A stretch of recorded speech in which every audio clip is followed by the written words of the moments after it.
As it gets set to head to Boston for Friday's Game 3. This series is tied at 1. The Panthers take Game 2 by a 6-1 final score. The Panthers get it done tonight in runaway fashion, and they even up this best-of-7 second-round series. Panthers fell down 1-0. That was the score after the opening period. In the last two periods, firmly controlled by the Panthers. Forechecking and led by the captain, Alexander Barkov. 2 goals, 2 assists. He was everywhere, throwing the body, physical, did everything. What a leader for this team to have. Sam Reinhart was good. Paul Maurice changed up the lines. It paid dividends for this Panthers squad, and Bobrovsky wasn't asked to do a lot. Tonight's exclusive NHL broadcast. Here he shoots and scores. Now it's Draisaitl off to Connor McDavid. Centers Kane for the hat trick. He scores. All the action called by the voices who know the game inside and out. This crowd explodes. Bob Stauffer and Jack Michaels on the Oilers Radio Network. From our Legacy Heating and Cooling broadcast booth, this is Game 1 of the Western Conference semifinal, and now, as promised, your Coventry home starting lineup for the Edmonton Oilers. Coventry, the official build of the Oilers. Flexibility within reach. Get back in the game with customizable designs from Coventry. It's Ekholm and Bouchard on defense. Up front, Connor McDavid will center Zach Hyman, and Matthias Janmark moved up in the lineup with the injury to Adam Henrique late in Game 5 clincher over LA. Stuart Skinner in the pipes. And with that, we're ready for the drop of the puck. JT Miller for the Vancouver Canucks, centering Hugh Suter and Brock Besser. Myers and Ceci defensively, and 23-year-old rookie Artur Shelovs in net. Underway, Miller wins the opening face-off, and we are set for Game 1. Vancouver operating right to left in the blue and green, outlined in white, and now McDavid held, still battling. No penalties were called. Rick Tocchet will like that, engaged with Brock Besser. And now you've got Tyler Myers off an Oiler dump-in, nearly turning it over. But McDavid centering pass intended for Janmark, broken up. Hugh Suter advances to Brock Besser, and then the lead pass out of reach of Carson Ceci. Picked up by Matthias Ekholm. Edmonton in the visiting white uniforms with orange and blue trim, and now too many men whistled against Vancouver. The Canucks were penalized shorthanded 22 times in 6 games in the Nashville series, and 40 seconds in, they take a too many men on the ice call, and Edmonton's vaunted power play, 9 for 20 against LA, will go to work against a Vancouver penalty kill that had to be good and was in its 6-game vanquishing of Nashville, turning aside 20 of the 22 Nashville power plays. But Rick Tocchet will not be happy with that. He got away with one. He got away with one, Miller, right away. But yeah, that's just a tough sequence there. Canucks Oilers need to capitalize. They had power play chances early in both games here, Jack, and the Canucks killed them and gained some momentum. Face-off won by Elias Lindholm, and it's ripped down the left-hand side by Ian Cole. Out there with Zadorov on the penalty kill. The Oilers ATCO power play unit, of course, Draisaitl, the on-rushing McDavid left to right, with Bouchard, Nugent Hopkins, and Hyman rounding out the quintet. Bouchard tried to tuck it down low. It's stolen and cleared by Ian Cole, much to the delight of the 19,000 crammed into Vancouver's Rogers Arena. Bouchard to Leon Draisaitl, and now onward is McDavid. In from the left-hand side, checked off the puck by Cole. Zadorov did not get it out, a mistake. And Bouchard will get it back from Nugent Hopkins, walk the line, high slot. Nugent Hopkins left circle, slides to McDavid, hard to the net, in front. Dug out, but not cleared by Joshua. 2 failed clearing attempts. And still a healthy minute left on this power play. But a steal by Cole, a great read. He breaks loose with Di Giuseppe. Ian Cole, shot deflected into a crowd and taken by Bouchard. Nugent Hopkins up the right-hand side. It's Leon Draisaitl churning legs to the net with a shot and a save made by Shelovs. Rebound held in by Bouchard at the point. Draisaitl, beautiful backhand dish. McDavid, right face-off dot, loading up. Now it's Nugent Hopkins coming off the goal line to McDavid. And now Leon Draisaitl surveying the interior. Draisaitl 5 goals, 10 points in the first round. Nugent Hopkins cross ice, one-timer score.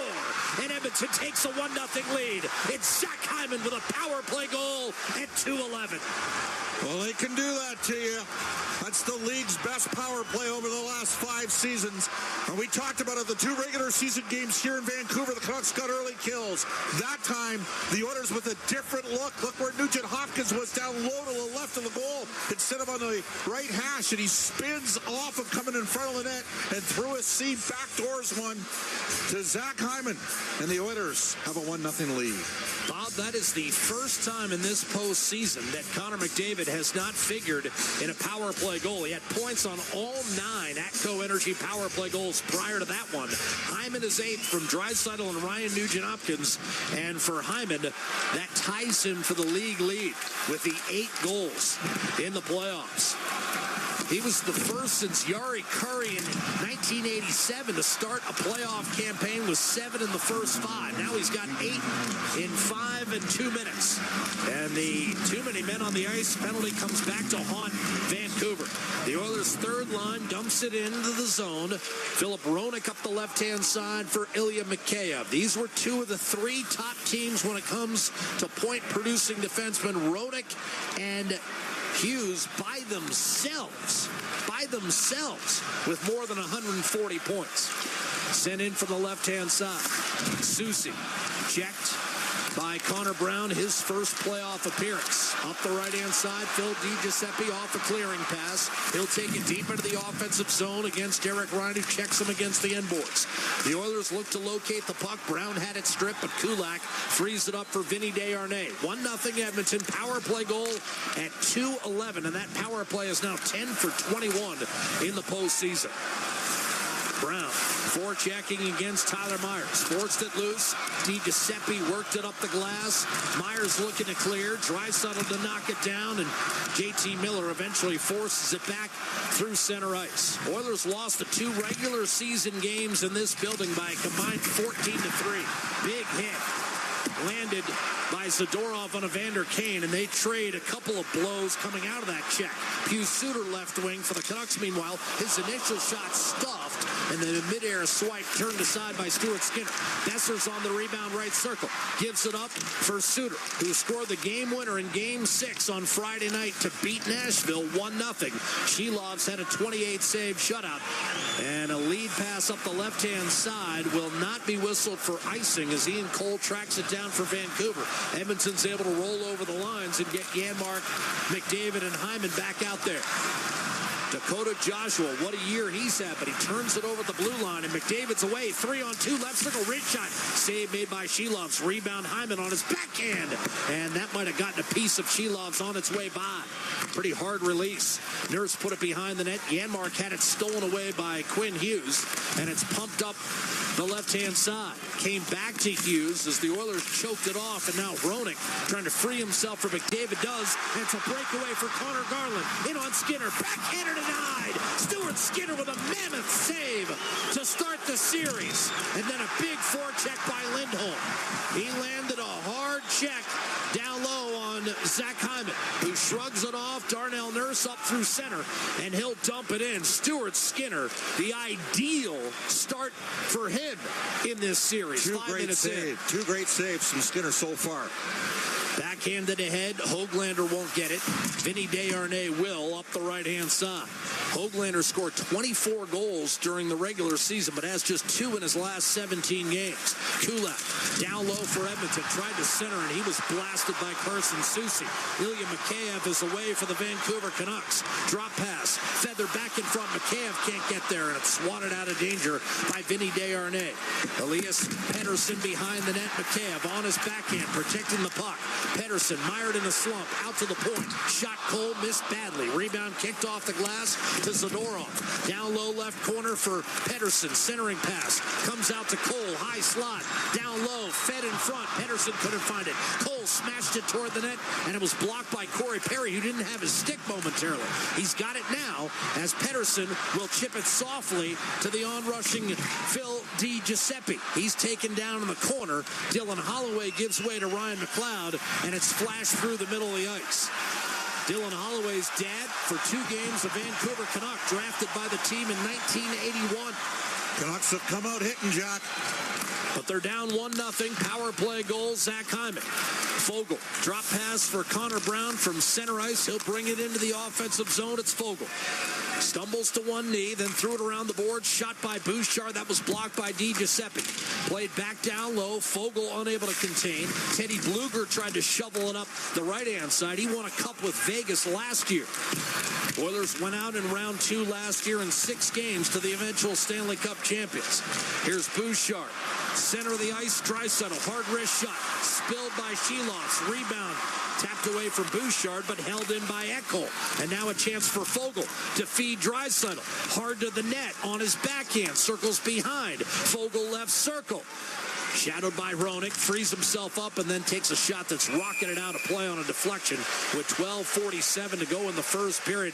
The Oilers have outshot the Canucks 4-1 and lead the game on a power play goal by Zach Hyman, his 8th from Draisaitl and Ryan Nugent-Hopkins. We're back with more live first period play-by-play in just a moment. This is Fort Oilers NHL Hockey, the Oilers Radio Network.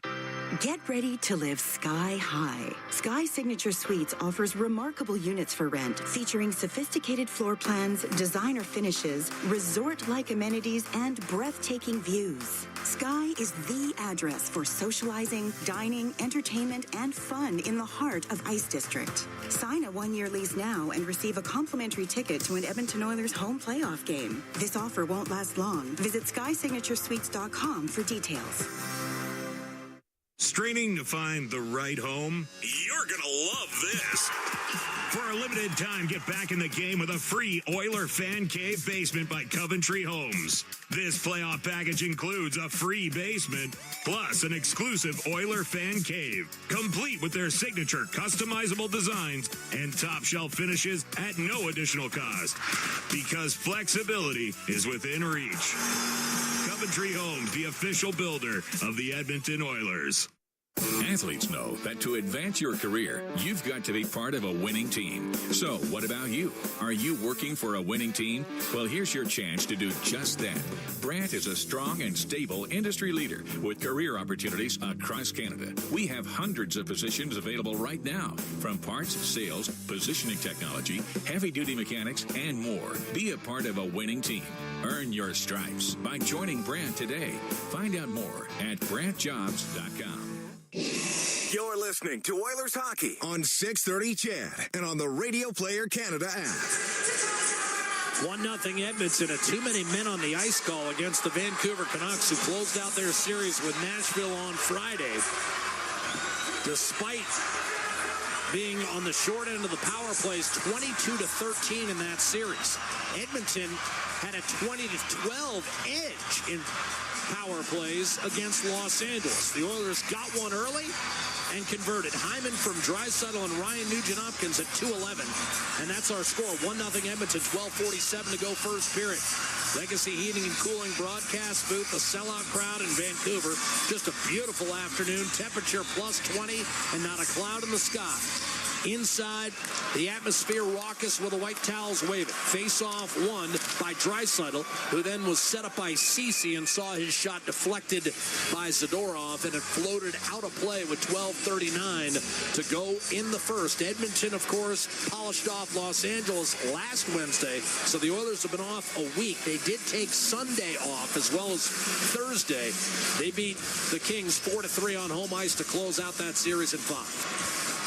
One area of Vancouver upgraded face-offs, getting Lindholm. It's a real effective right shot face-off, man. And like Nugent-Hopkins, a two-way guy. Yeah.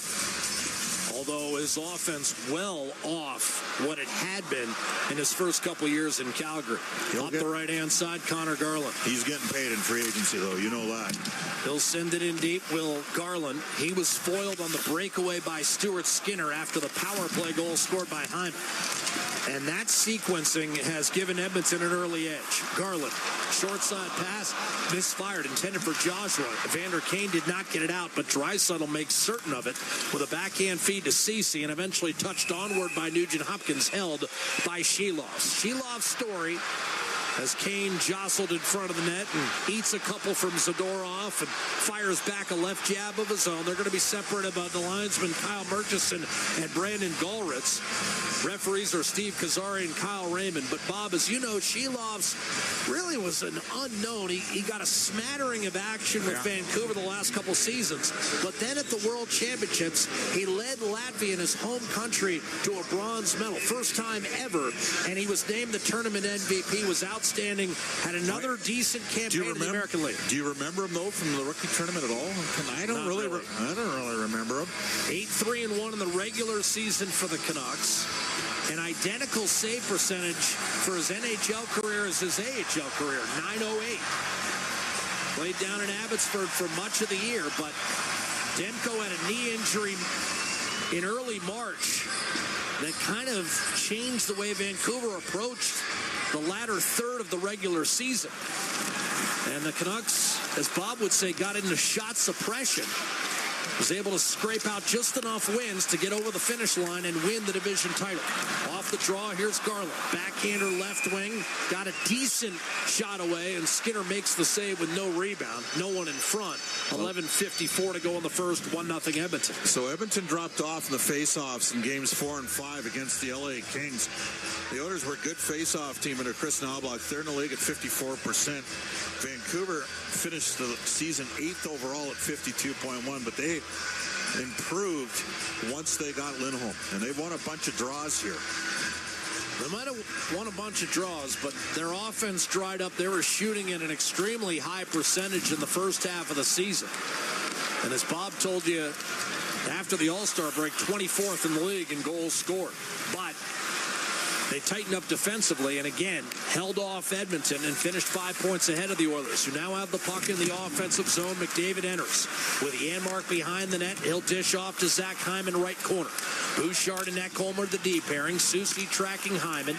Drop to Bouchard, and now coming off the right outboards is Janmark with a pass to McDavid. He drops to Ekholm. A shot to save made by Shilovs. Rebound, Bouchard. Put it back behind the net for Hyman, who scored the power play goal that has given Edmonton this early first period lead. McDavid to Hyman, left corner. Shadowed by Tyler Myers. Swooping and dishing off to Ekholm. He was chopped down by Myers, who threw an extra shot at him. Ekholm was able to keep it alive for Connor McDavid. Cross-ice pass. Weak shot sent wide by Dylan Holloway. Didn't get all he wanted on that. And then Ceci put it off the glass and out of play. And Pius Suter trying to be baited into a penalty by Evan Bouchard. He's not taking that bait. 10:53 to go in the first period. If he hits him a little higher than the breastplate, he's probably taking a roughing penalty. But Suter, to his credit, did not jab Bouchard in the face. Well, obviously the Canucks, part of what their modus operandi in this series is to be physical in Edmonton and hard on their best players. That's not a surprise. We've already seen it. They've been out there banging out all gate. And they've a couple incidents already where some of their smaller players have tried to get in the face of Edmonton players. Derek Ryan against Elias Pettersson. 9 minutes gone by first period. Vancouver has just one shot on Stuart Skinner, and it was the breakaway effort by Connor Garland. I don't think they gave him credit for that midair swipe. Made a great save there. I thought that was on net. Eventually, the off-ice officials might straighten that out, but off the draw, Niels Höglander manages a clear to center. Connor Brown turns and locates Warren Foegele at center ice. Oilers left to right. Foegele stymied as he hit the Vancouver line. It's kicked back to Quinn Hughes by Philip Roenick. Spent several years in Detroit, came to the Canucks, and immediately responded with 48 points. Oilers, McLeod on the ice, Jack. He needs to get going to give Edmonton a little bit more juice offensively. A dump in by Vancouver, handled by Brett Kulak behind the Oiler net.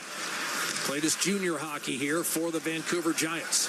Sent in from the right-hand side. Holloway in on the forecheck. Cleared to Teddy Bluger for Vancouver, and then rink wide to Ian Cole. He'll take it over the line. Play is onside, right to left. Sends it around the boards for Bluger.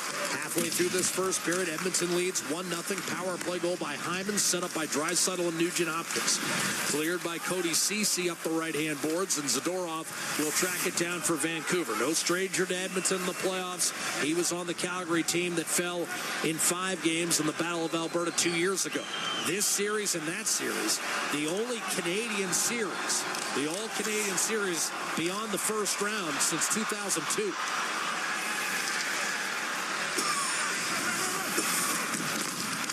Dump in by the Canucks. Ceci sent it up the left-hand side.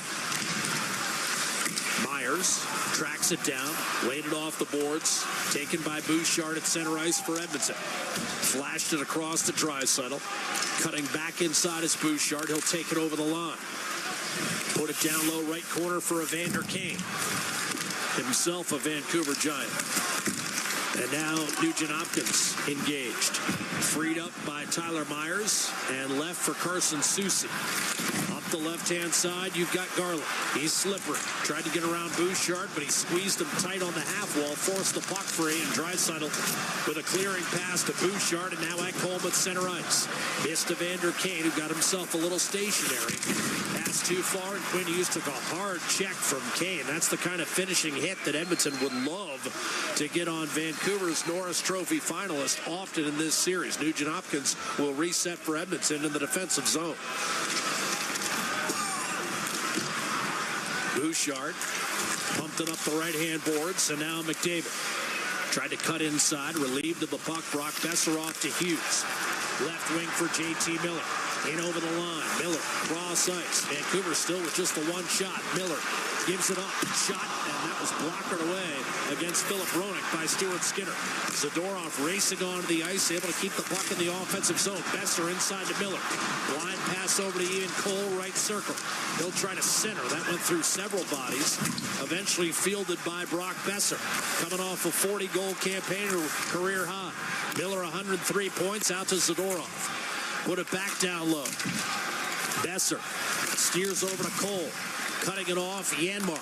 Besser scored 4 in the season opener to get his season kick-started. Here's an icing call whistled against Edmonton. Probably Vancouver's best shift of the night. Yeah, they did a good job there. It seems that a lot of their best shifts, Miller's involved in it. Besser's obviously been a killer against Edmonton this year. He's had a great season. 6 of those 40 goals against Edmonton this season. Canucks won on opening night 8-1, and Besser had half of them. Pettersson won the draw. To the right of Stuart Skinner. Vancouver just 2 shots in the first 13 minutes. Höglander trying to change that. And a quick chance for Mikheyev. That's stopped by Skinner. Höglander set it up. Mikheyev, another guy that Vancouver would dearly like to get going. He's got 1 goal in the last 56 games, 1 point in the last 18. 7:09 to go in the first period. Skinner has 3 saves, and Edmonton a 1-0 lead on a power play goal by Zach Hyman.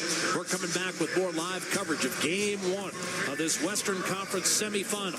We're live in sunny Vancouver, and the Oilers lead at 1-0. This is Ford Dealers NHL Hockey, the Oilers Radio Network. From your home to the ice rink, ATCO Energy is there. As the official energy provider of Rogers Place, we're also proud partners of the Edmonton Oilers. ATCO Energy, powering your place. Customers are free to purchase natural gas services or electricity services from a retailer of their choice. For a list of retailers, visit ucahelps.alberta.ca or call 310-4822.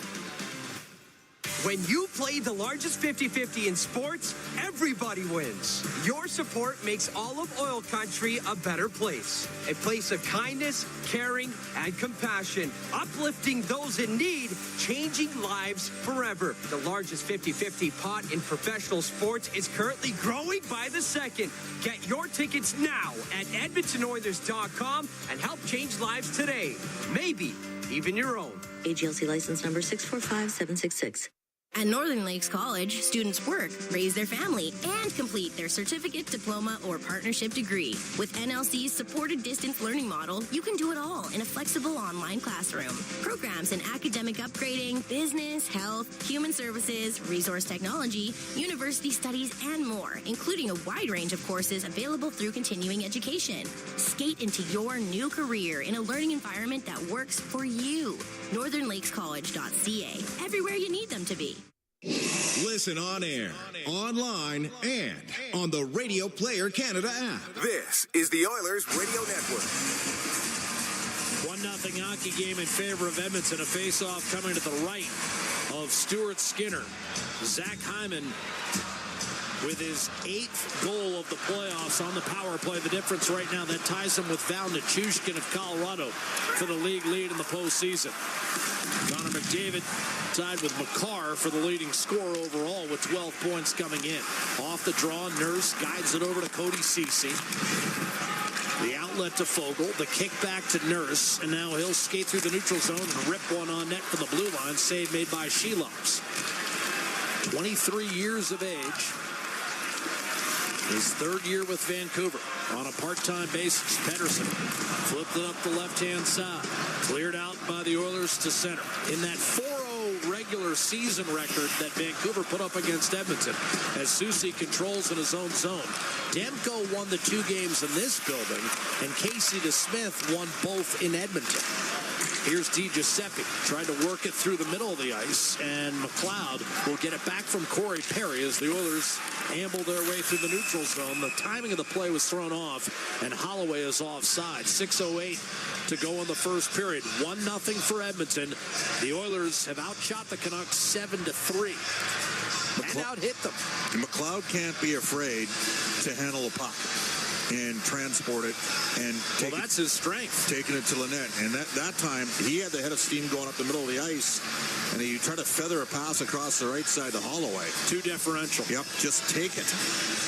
McLeod against Teddy Bluger. And he won the face-off cleanly. Cody Ceci will send it over to Nurse, and it's a reload for Edmonton inside its own blue line with 6 minutes on the first period clock. Teddy Bluger up the right-hand side. Giuseppe in on the forecheck for Vancouver. Forked it back behind the net, but no one was there for the Canucks, and Nurse with an easy clear through the neutral zone. Off Myers' sticks and no icing. Myers gave it away. Corey Perry centering pass, and that was tipped away by Bluger. Held in by Nurse. Myers then rattled it off the right-hand glass. This may be icing, but the puck is going to wobble dead right before the goal line. So Edmonton must simply change and reset. Nurse quarterbacking from behind Stuart Skinner. 5:20 to go in the first period. As the pace slows, Ian Cole jumps up on Ryan Nugent-Hopkins, driving down the right-hand side. He might be the best Canuck by a mile in the 15 minutes that have been played. Because he's going for it. Evander Kane will chip in charge against Besser. Slipped the pass in front. Cole right on cue, gave it away to Draisaitl. Now a blast by Ekholm, and he scores! Matthias Ekholm set up by Draisaitl, and it's 2-0 Edmonton. The time 15:01. And Ian Cole will not be happy with your Oiler commentator tonight. We whammied him. 2-0 Oilers. A dead giveaway by Cole right to the wrong guy, Draisaitl, who threaded a pass to the high slot, and Ekholm beat Shelops cleanly. Leon's only now with the 2 assists. He's moved ahead of Connor. He's now second all-time in points per game in the playoffs, 50-plus games. Ekholm, that's his first of the playoffs, his 8th career in the postseason. He had 11 during the regular season. Career high offensive year for Matthias Ekholm, and set up by Draisaitl to make it 2-0 in this first period for Edmonton. Puck deflects off of Hyman and will bring the faceoff back to the neutral zone as Edmonton guilty of an offside. The Oilers, with a Game 1 victory in a best-of-7 series, has a record of 22-3 in those series. If Vancouver doesn't win Game 1, they're 4-11 lifetime. With that puck out of play, or with the neutral zone faceoff upcoming, rather, we will take a break. 4:50 to play in the first. Edmonton has taken a 2-0 lead on goals by Hyman and Ekholm. This is the Stanley Cup playoffs in the Western Conference semifinal. The Oilers Radio Network. MIC is a leader in medical imaging and the official medical imaging provider to the Edmonton Oilers. Make MIC your choice. Whether you're a professional athlete or a weekend warrior, the game doesn't stop for injury. MIC's sports medicine imaging specialists can help you get back in the game with a timely and expert diagnosis. Go where the pros go. For a location near you, visit mic.ca. Get ready to live sky high. Sky Signature Suites offers remarkable units for rent, featuring sophisticated floor plans, designer finishes, resort-like amenities, and breathtaking views. Sky is the address for socializing, dining, entertainment, and fun in the heart of Ice District. Sign a one-year lease now and receive a complimentary ticket to an Edmonton Oilers home playoff game. This offer won't last long. Visit SkySignatureSuites.com for details. Honey, I overloaded the washing machine and there's a mini waterfall pouring through the basement roof. We'll fix it. Don't worry, babe. And I might have horribly shrunk your lucky jersey. Ouch! Life happens. Access Insurance can help. The Save of the Game is brought to you by Access Insurance. When Albertans need it most, they know they can count on the Access Insurance team for a huge save. It's easy to switch and save. Check out their Google reviews. Visit accessinsurancegroup.com. All games, all season. You're listening to the Oilers Radio Network. A 2-0 lead for the Edmonton Oilers in Game 1 of this Western Conference semifinal. It's only the third time in 42 years of being divisional rivals that Edmonton and Vancouver have actually played one another in the postseason. The Oilers did not win the Stanley Cup in 1986. They swept the Canucks 3-0, lost in the next round. Then in 1992, and that was the division final, they beat the Canucks in 6 games and got beat in the conference final by the Chicago Blackhawks, who were in the midst of, I believe, a 10 or 11 game winning streak at the time. I went to Game 1 in 86 against Vancouver and a Game 6 against Vancouver in 92. Hyman driving in for the left-hand side. McDavid guides it back to Matthias Ekholm. Bouchard. Ekholm, how are your seats? Really good for the Game 1 in 86, not so good in 92. I'm assuming you paid in 92 then? I didn't pay for either. Bouchard winds it around. Hyman ducks in front with a backhander and a save made by Chilov's rebound. Bounced just wide. Connor McDavid on it. Hyman a power play goal. Ekholm at even strength, and it's 2-0 Edmonton. Ekholm to Bouchard. Slide step to his left. Wrist shot. Fought off by Chilov's. Not cleanly, but Garland able to scoop up the rebound and clear to Quinn Hughes. Now a dart to Connor Garland. He was spun down by Fogle. Crowd wanted a penalty, none forthcoming. And Bouchard will launch down the middle of the ice.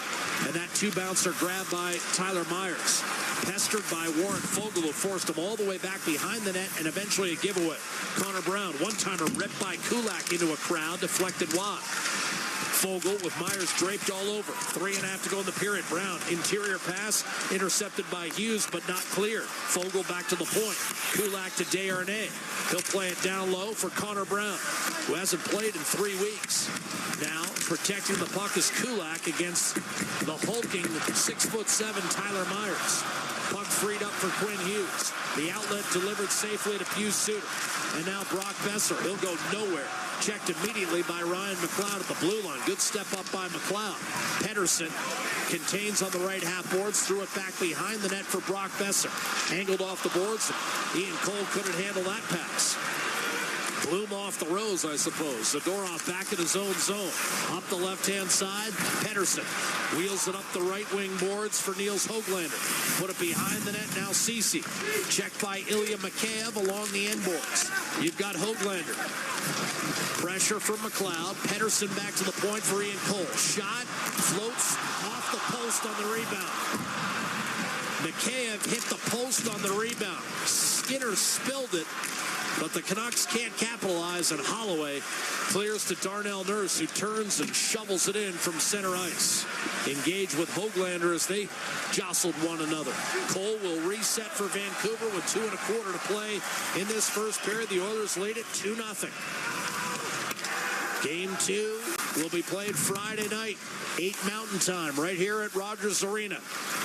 Under control is Teddy Bluger, stripped easily by Leon Draisaitl. A terrific defensive play, and now Draisaitl on his horse. Gives it up to Evander Kane. Gets it back left circle. Button hooks to the half wall. Then tried a shot that was deflected wide. Rebound Carson Ceci for Vancouver. And he'll clear right to left. Turned over by Lafferty. Lafferty scored a key goal late in the regular season that helped the Canucks beat the Oilers, but otherwise he's been pretty quiet, as have a lot of Vancouver regulars the last couple of months offensively. Bouchard wheels one up the left-hand side. He missed Janmark, and that will be an icing call against Edmonton with 91 seconds to play in the first period. Edmonton 2, Vancouver nothing. It's been Edmonton's period. Hyman with a real nice reverse pivot back behind the goal, and he hit the chest protector on a short side attempt, and then Skinner got a bit of a lucky bounce, got postage off of opportunity for the Canucks down low, and it's lucky didn't bank back in off of him. Mikheyev backhanded it off the post. When I say 91 seconds, what do you think of, Bob? Spinks Tyson, 1988. That's how long it lasted. Besser. Everybody's got a plan until they get punched in the face, Jack. Yeah, Spinks certainly didn't have one.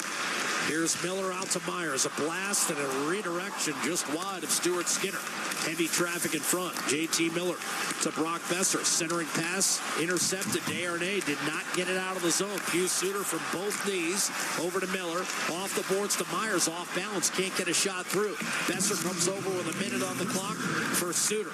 Down low, JT Miller checked off the puck by McDavid, and now McDavid tries to get by Tyler Myers, who holds the zone. Suter. Besser on the right half boards. Myers, high slot, shot. Redirected wide of Skinner. Rebound to Quinn Hughes. Left corner. Led the league amongst defensemen with 92 points. Myers a shot. That was blocked, and now McDavid almost away, but Myers again holds the zone. Another good shift for Vancouver. Miller on his backhand, protecting. Feathering out to Quinn Hughes. From the left point, he'll wind it around. That's taken by Besser. Flicked out to Zadorov with 20 seconds to go. It's been a long shift for Vancouver's forwards here. Suter finishes his check on Bouchard. Zadorov tried to hold the zone. A second time he does. And now it's Besser trying to fight his way through traffic. The Oilers still trapped in their own zone. But Miller finally coughs it up. Now Janmark will try to pin the remaining time against the boards, and he does. Great job defensively. There's that defensive structure from Edmonton. They stayed in the zone. Boxed them out a little bit. And then end up out shooting Vancouver 10-6 in that period. Edmonton got caught with two righties on the ice, Desharnais and Bouchard. And there were a couple opportunities for Desharnais, some quick decision stuff, but the Oilers did a real good job keeping the Hounds at bay. Oilers convert the period's only power play, limit the Canucks to just 5 shots now credited to Vancouver in that first period. And the Canucks only averaged 20 a game against Nashville. So Edmonton, a solid first period, Bob. Hard to quibble with anything we saw in the opening 20 from an Oilers perspective. And it starts on the power play. And they didn't snipe on the power play in either of the two games here. It's a different time. That power play right now is going, man. They're feeling it. And again, it was later in the power play, but they're just relentless. And they've got 5 players that can create. A couple of failed clears there on the power play for the Canucks. 100%. Zadorov coughed one up, and the Oilers, if you don't clear the puck when you have an opportunity. And that's what Rick Tocchet said this morning. He said you've got to get pucks out against them. You're going to pay more often than not. Hyman from Draisaitl and Nugent-Hopkins at 2:11 of the first. And Ekholm from Draisaitl at 15:01. And now we're joined by Ryan Nugent-Hopkins, of course, playing in his hometown. And Ryan, I find it hard to quibble with what transpired in the opening 20 minutes. Are you fairly satisfied with how your club played that period coming off a week layoff? I don't think satisfied's the word here. We want to keep pushing and not get complacent. I think we did a good job of getting the puck down there, getting a good forecheck and creating stuff from down low, but and then protecting our front of the net. We know that they're going to front. It's going to be a key in the series, and but no, we want to keep pushing here. Can't sit back against a team like this. Your power play's feeling it right now, Ryan, and you're staying out, and that you're making it count late into power plays as well. We want to be the difference maker. If teams are going to take liberties, I know obviously there's too many there, but we want to make them pay. So I thought we did a good job of just sticking with it, battling. They put a lot of pressure on us. We just stuck with it getting going. Thanks, Ryan. Thanks. That's Ryan Nugent-Hopkins, who assisted on the Hyman power play goal that opened the scoring, and then Matthias Ekholm off an Ian Cole turnover. And again, I mean, you look at the power play goal, comes off a couple of fair clearing attempts, and Ian Cole just hands it right to Leon Draisaitl. You give Leon, do it. Leon, you know, Connor McDavid's the best player on the planet. He's the most advanced player we've ever seen. But come playoff time, the last 3 years, Leon Draisaitl is right there with Connor McDavid. They do it differently. And, I mean, he had a rush up the ice and almost ended up creating a 2-on-1 off the rush. Draisaitl had a massive period for the Oilers, and that's part of the reason, a dominant period. On a day in which Mark Messier had one of his greatest performances of all time made. I haven't heard you mention that once at all today. Yeah, not at all. 1990 against the Chicago Blackhawks, 2-goal, 2-assist, 4-point performance. But Leon was a big horse for Edmonton. And Nugent said something there as well. He talked about them, you know, defensively staying within themselves. Don't beat themselves. Staying in their structure and process. And that helped them get through a sequence at the end of the period. Yeah, boxed them out a little bit. It's also the same day that Vancouver, and this shows you where the league has gone too, in terms of how long the season is. This is also the anniversary of Vancouver's first ever game in the Stanley Cup final. They lost in overtime to the Islanders back in 1982. That was game one of the final. Yeah. This is game one 2 rounds earlier. Just goes to show you where the game has gone. And it's gone Edmonton's way through 20 minutes. Hyman and Ekholm. And you also heard Nugent-Hopkins, you know, quickly say, hey, satisfied, well, you know, whatever. We played a decent period. Satisfied isn't the right word. They want to keep pushing, and they've got a 2-0 lead with just 5 shots against through the opening 20 minutes. An outstanding start to this Western Conference semifinal, which now reads Edmonton 2, Vancouver 0 through 20 minutes of play. Reed and Rob are next up. This is Ford Dealers NHL Hockey and the Stanley Cup Playoffs. The Oilers Radio Network. There's only one line of trucks that's outsold all others for 58 years. Only one with the available Power Boost hybrid engine on select models that delivers performance and efficiency. It's the truck that all others are measured by. You know the one. Tough this smart can only be called F-150. Right now, lease the 2024 F-150 STX with black appearance package at 2.49% APR for up to 24 months with $4,800 down. That's just $228 bi-weekly. Visit your Alberta Ford store or Ford.ca for details. CHED 630 CHED, Edmonton's news. Today's talk. On air, online, on your smart speaker, and on the Radio Player Canada app. A Chorus Entertainment radio station. It's our YEG with 630 CHED. Alberta's best sprint car drivers battle it out against their Rocky Mountain rivals for the Can-Am Sprint Car Challenge. Catch all the dirt-slinging excitement May 25th at Rad Torque Raceway. Then get ready to color your world as the International Children's Festival of the Arts returns to St. Albert with countless awe-inspiring and mind-growing experiences. May 30th through June 2nd. Details at childfest.com. For details on these and more events, visit 630ched.com. At the intermission, brought to you by End of the Row Flooring Centers. Let's get flooring. Now it's Nugent-Hopkins coming off the goal line to McDavid. And now Leon Draisaitl surveying the interior. Draisaitl 5 goals, 10 points in the first round. Nugent-Hopkins cross ice, one-timer score. And Edmonton takes a 1-0 lead. It's Zach Hyman with a power play goal. Well, Vancouver took a penalty 40 seconds into the game. Zach Hyman scores on the power play 2:11 into the game. Matthias Ekholm added an even-strength goal later. 2-0 Edmonton after the first period, game 1 against the Canucks. That was your look into the highlight zone for Century Casinos. All in, all games, all season. Century Casinos, 3 great locations, Edmonton, St. Albert, and next to the Edmonton International Airport. Welcome to the Winter Zone. Well, Rob Brown, I'm sure Vancouver started the game saying, okay, you know, play physical, but sticks down, elbows down, don't get the stick in their feet, don't take any sort of that type of penalty. Oh, wait, we forgot about too many men. Yeah, it was a really tough period for Ian Cole of the Vancouver Canucks. We're going to talk about both goals, but talk about the first one. You got to read the play on the ice. If you're on the bench, you got to find out where the puck is at all times. Ian Cole doesn't pay attention to the puck. You can see he's looking at his man. He jumps on the ice. And I'm pretty sure that Craig Simpson mentioned it if you were watching the game. And we've talked about it before. When you see a team changing and you've got no play, throw it at their bench. Just throw it at their bench. Because what you see sometimes when the puck goes to the bench, someone has to play it, and they've got too many men on the ice. But Ian Cole, you can't make mistakes like that. I know that this is the home team, and they were ahead of the Oilers in the regular season, but they're the underdog in this series. When you're the underdog, you can't make big mistakes. That was the first, and it was a very big mistake by Ian Cole, a veteran player that should know better than that. And it was interesting, too, Rob, because this Oilers power play is so good.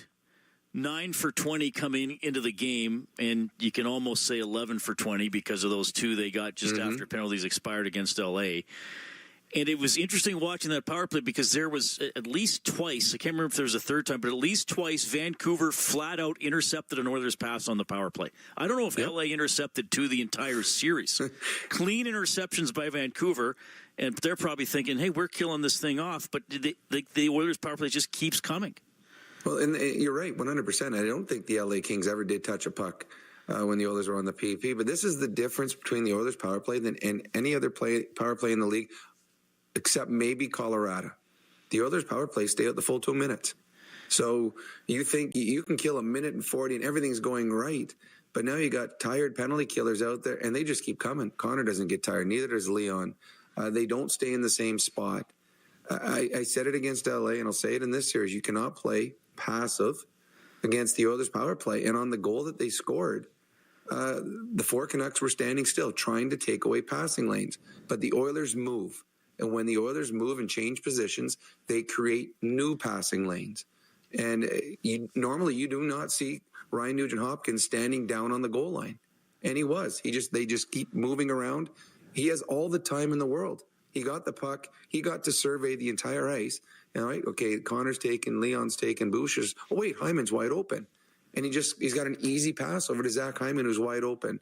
So the Canucks, A, can't take penalties, and B, you cannot be that passive because the Edmonton Oilers will pick you apart. Yeah, so 2-0 Edmonton, shots 10-6 in favor of the Oilers, but a couple good chances for Vancouver. Garland had a breakaway. The Hronek shot went off the end of Skinner's stick. I mean, I would give the advantage to the Oilers in that period, but I thought the Canucks still made some noise. I agree, and that's something that I think you're going to see more in this series than you did against the LA Kings, is there will be shifts or momentum swings where the Vancouver Canucks come at you hard. They're good. They got a good hockey club. In that period, they made 2 horrible mistakes, but when they had their chances, they got guys that can bury it. And probably a little unlucky they didn't score 1 goal. They put the one off the post. They had 2 or 3 really good shifts. Garland, a fantastic goal scorer. He has a breakaway. Skinner makes a nice save on that one. So to me, and that's why the second mistake Cole made was so big. The Canucks, even though they're down 1, they got a couple big saves. They're pressing. They're getting good chances. And then Ian Cole comes back. Kane just throws it in front of the net to nothing. And Cole just makes a soft play, bounces it off behind the net. And Leon says, well, thank you very much. He gets the puck, throws it to the point, and then Cole stands in front of his goal. He screens his own goaltender. So those are mistakes you can't make against good hockey clubs. And the Edmonton Oilers, the one thing they have is when you give them a chance, they'll bury it. And they buried 2 grade A scoring chances, both unfortunately on the back of mistakes made by Ian Cole. All right, so the Oilers leading the Canucks 2-0 after the first period. You're listening to Fort Dealers NHL Hockey on the Oilers Radio Network. Be a savvy Edmonton hotel shopper. Book through EdmontonsBestHotels.com and receive up to $225 in cash rewards. There are over 50 member hotels to choose from, offering their best value rates. EdmontonsBestHotels.com. Rewards with every booking. Going back to school can be as scary as taking the winning shot, but it doesn't have to be. Score a great future with Northern Lakes College and supported distance learning. NLC knows that students need attention, support, and the synergy between instructors and peers to keep motivated and connected. They are here to help you meet all your goals and cheer you on. Because at Northern Lakes College, they count their success one student at a time. NorthernLakesCollege.ca. Blue-collar work deserves big-dollar perks. Get a heavy wallet with Heavy Metal Equipment and Rentals. Heavy Metal Equipment and Rentals is hiring heavy equipment technicians, maintenance supervisors, PM servicemen, maintenance coordinators, and pretty much every other position that makes Alberta go. We help move the earth that makes Alberta grow. So why not work for a company that makes your bank account grow too? Visit heavymetalequipment.ca to find your new career. Heavy Metal Equipment and Rentals, helping you move the earth. Be a savvy Edmonton hotel shopper. Book through edmontonsbesthotels.com and receive up to $225 in cash rewards. There are over 50 member hotels to choose from offering their best value rates. edmontonsbesthotels.com. Rewards with every booking. With Global News, I'm Thomas Dias. Municipal leaders in Edmonton and Calgary continue to raise concerns about Bill 20 despite new affordable housing provisions meant to accelerate affordable housing construction. Alberta Municipalities says the changes will help accelerate affordable housing projects, but they are not enough to address the affordable housing crisis. The organization says, quote, with input from municipal representatives, the provincial government could have done more and made further improvements. The Edmonton Elks will be looking to get a lot more fans in the seats this year. The Elks held their annual general meeting today, reporting an operating loss of $3.9 million last season as the team missed the playoffs for a third straight season. The Elks have lost more than $15 million over the last 3 seasons. And Sean McLeod, a lawyer and former deputy minister who has worked in both the private and public sectors, has been selected by the Legislative Committee to be the province's next ethics commissioner. If the recommendation is accepted, McLeod will replace current ethics commissioner Marguerite Trussler, who has been in the role for a decade. News on demand at 630ched.com. Portage College graduates are incredibly employable. How does Portage know? 99% of employers surveyed said they would hire a Portage grad. Get career ready at Portage College. Learn more by visiting portagecollege.ca. The Brick and the Edmonton Oilers both started right here in Edmonton back in the 70s. And we know nothing is more exciting than playoff hockey. We're next to you in the stands, painted blue and orange, cheering our hearts out. And when we're not there, we're in our stores, making sure you have everything you need to cheer them on in your home. We're proud of this city and its rich sports history. The Brick, supporting the Edmonton Oilers and fans right from the beginning. Let's go, Oilers. Chemco is building industry across Canada, and now they're on the lookout for civil and electrical project managers, estimators, and superintendents to join their dedicated team. Why Chemco? Because Chemco cares. They put people first, offering top-tier compensation packages and an unwavering commitment to safety. At Chemco, safety isn't just a priority, it's everybody's business. Ready to be part of a team that truly values you? Visit chemco.com/careers today. Believing in yourself takes confidence. At Portage College, 93% of grads say their education gave them the skills and knowledge they needed for their careers. That's the kind of confidence that leads to great results. Learn more at portagecollege.ca. At the Intermission, brought to you by End of the Row Flooring Centers. Let's get flooring. Evander Kane will chip and charge against Besser. Slip the pass in front. Cole right on cue. Gave it away to Draisaitl. Now a blast by Ekholm, and he scores! Matthias Ekholm set up by Draisaitl, and it's 2-0 Edmonton. Draisaitl getting 2 assists in that period. Ekholm with his first goal of the postseason. 2-0 Oilers in the lead after the first period in Game 1 as we check the scoreboard for Pizza 73, official pizza of the Edmonton Oilers. Panthers over the Bruins 6-1 tonight. So a couple of lopsided games in that series, which is now tied 1-1. NBA playoffs, Knicks beat the Pacers 130-121. They lead that series 2-0. The Blue Jays win 5-3 on the road against the Phillies. Okay, Hyman and Ekholm, the goal scorers. Oilers leading Vancouver 2-0 as we head to the second period. Jack and Bob are coming up. You're listening to Fort Dealers NHL Hockey on the Oilers Radio Network. The Intermission has been brought to you by End of the Roll Flooring Centers. Let's get flooring.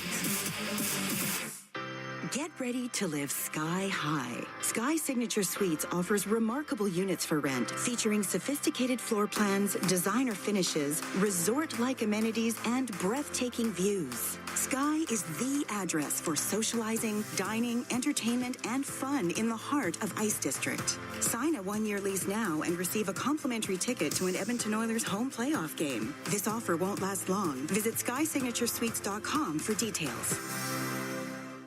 When you play the largest 50-50 in sports, everybody wins. Your support makes all of oil country a better place. A place of kindness, caring, and compassion. Uplifting those in need, changing lives forever. The largest 50-50 pot in professional sports is currently growing by the second. Get your tickets now at EdmontonOilers.com and help change lives today. Maybe even your own. AGLC license number 645766.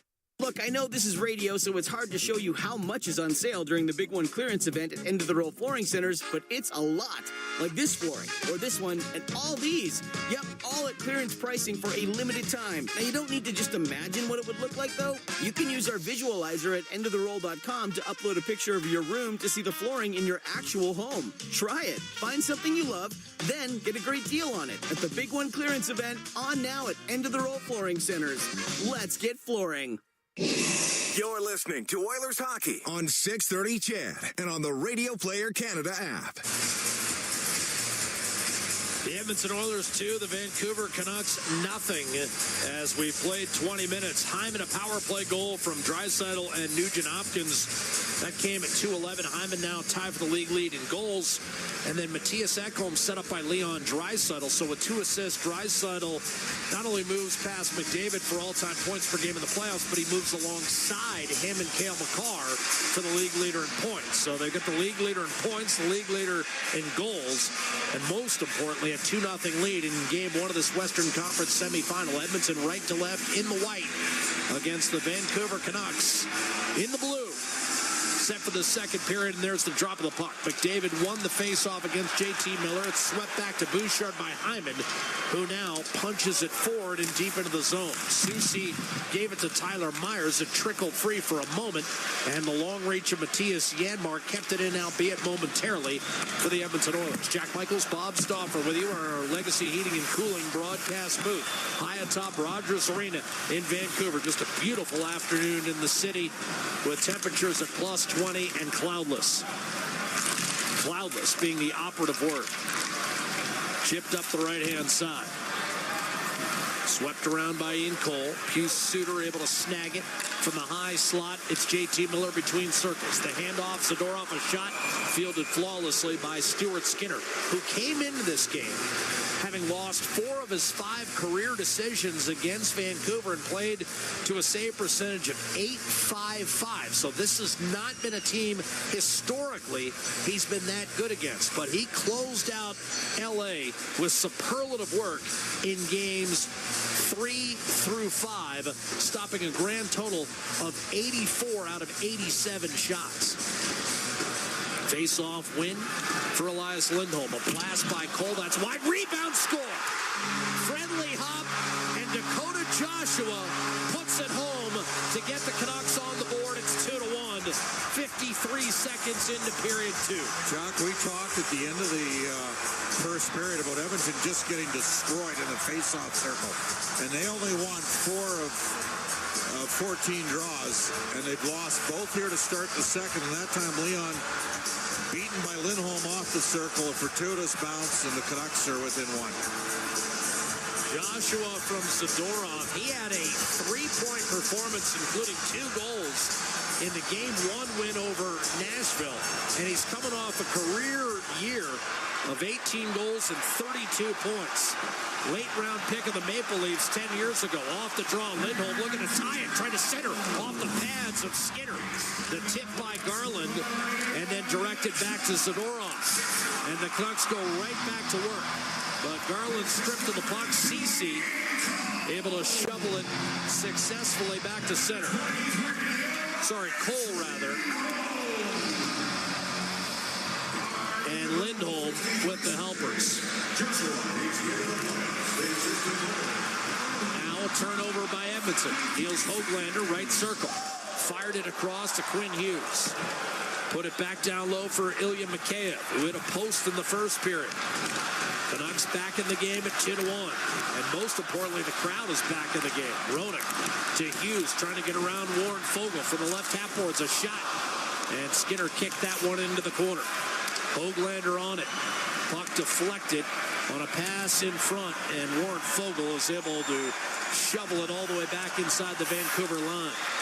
Roenick ahead. Pettersson's offside. I think Hughes was the guilty party. And the Oilers' 2-1 lead will await a face-off in the neutral zone 2 minutes into the second period. So it's Cole and Lindholm with the helpers on Dakota Joshua's third of the postseason, 53 seconds in. 2-1 Oilers over the Canucks. Got to start winning some face-offs if you're Edmonton. And, you know, the Canucks had a good shift at the end of the first period. They've picked off McDavid a couple times and knocked him on his butt when he hasn't had the puck. Those are penalties in the regular season, but it's going to be a physical series. McLeod wins the faceoff against Sam Lafferty, and the Oilers send it in deep.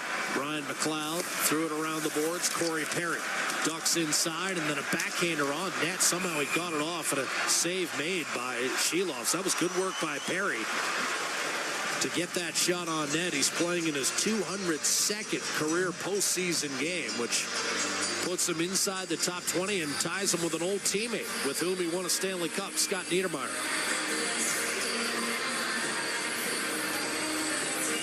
17:41 to go, second period. A face-off coming in the Vancouver zone. Excellent move by Perry, and the Canucks are lucky that puck didn't deflect in off of Roenick into the net.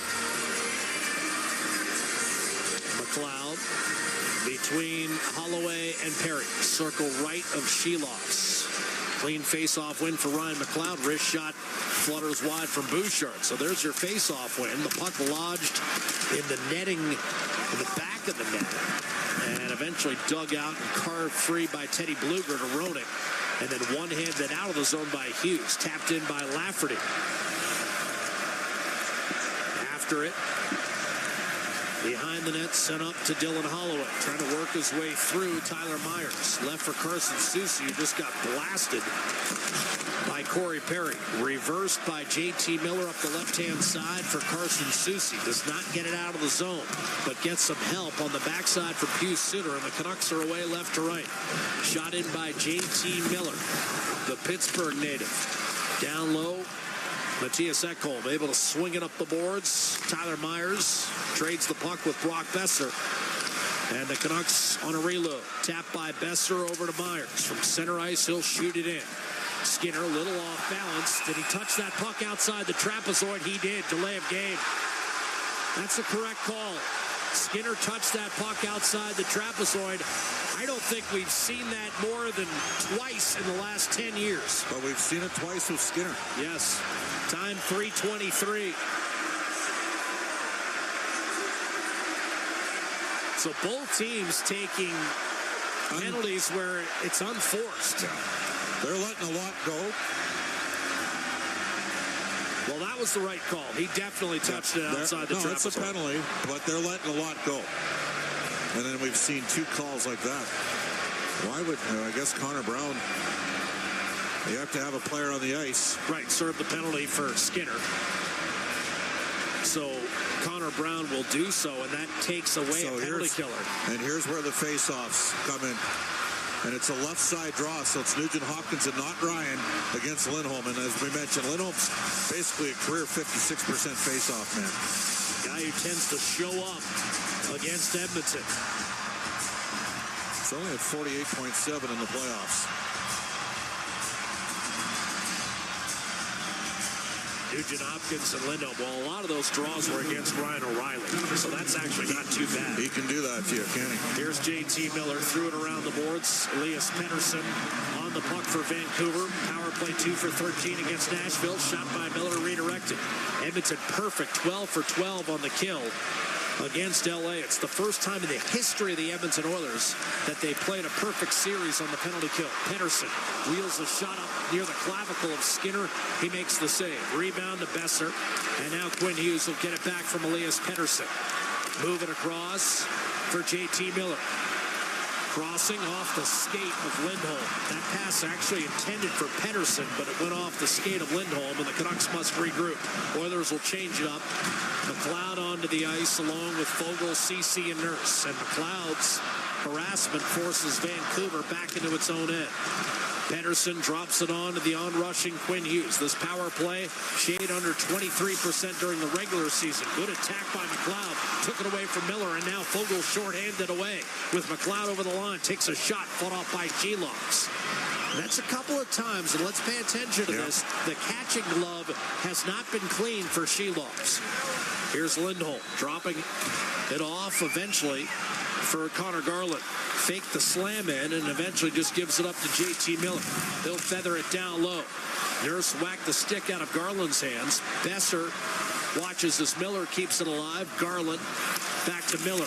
Checked by Janmark, and a good play by Janmark. Short-handed break for Janmark. Left wing. Fakes the shot. Takes it behind the net. Wraparound and could not tuck it home. With 20 seconds left in this Napa Auto Parts penalty kill. The Oilers looking to remain perfect and keep their 2-1 lead intact. Miscommunication between Shelovs and Garland. Finally, the outlet delivered to Philip Roenick. At center ice, McLeod was tracking and prevented the drop-off pass. Connor Brown is out of the box, and Edmonton's back to full strength. The perfect 13 out of 13 in the playoffs on the kill. Garland's centering pass stolen by Brown. He'll chip and charge. Roenick after the puck for Vancouver.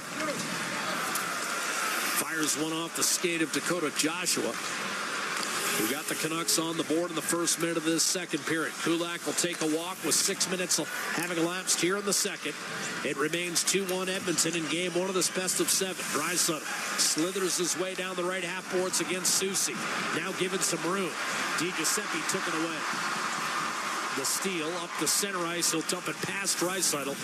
And Edmonton will reset as Draisaitl himself will collect the puck in his own zone. Chip it ahead for McDavid. Coming off that kill, Draisaitl and McDavid played less than 9 minutes of 5-on-5 hockey in the LA series.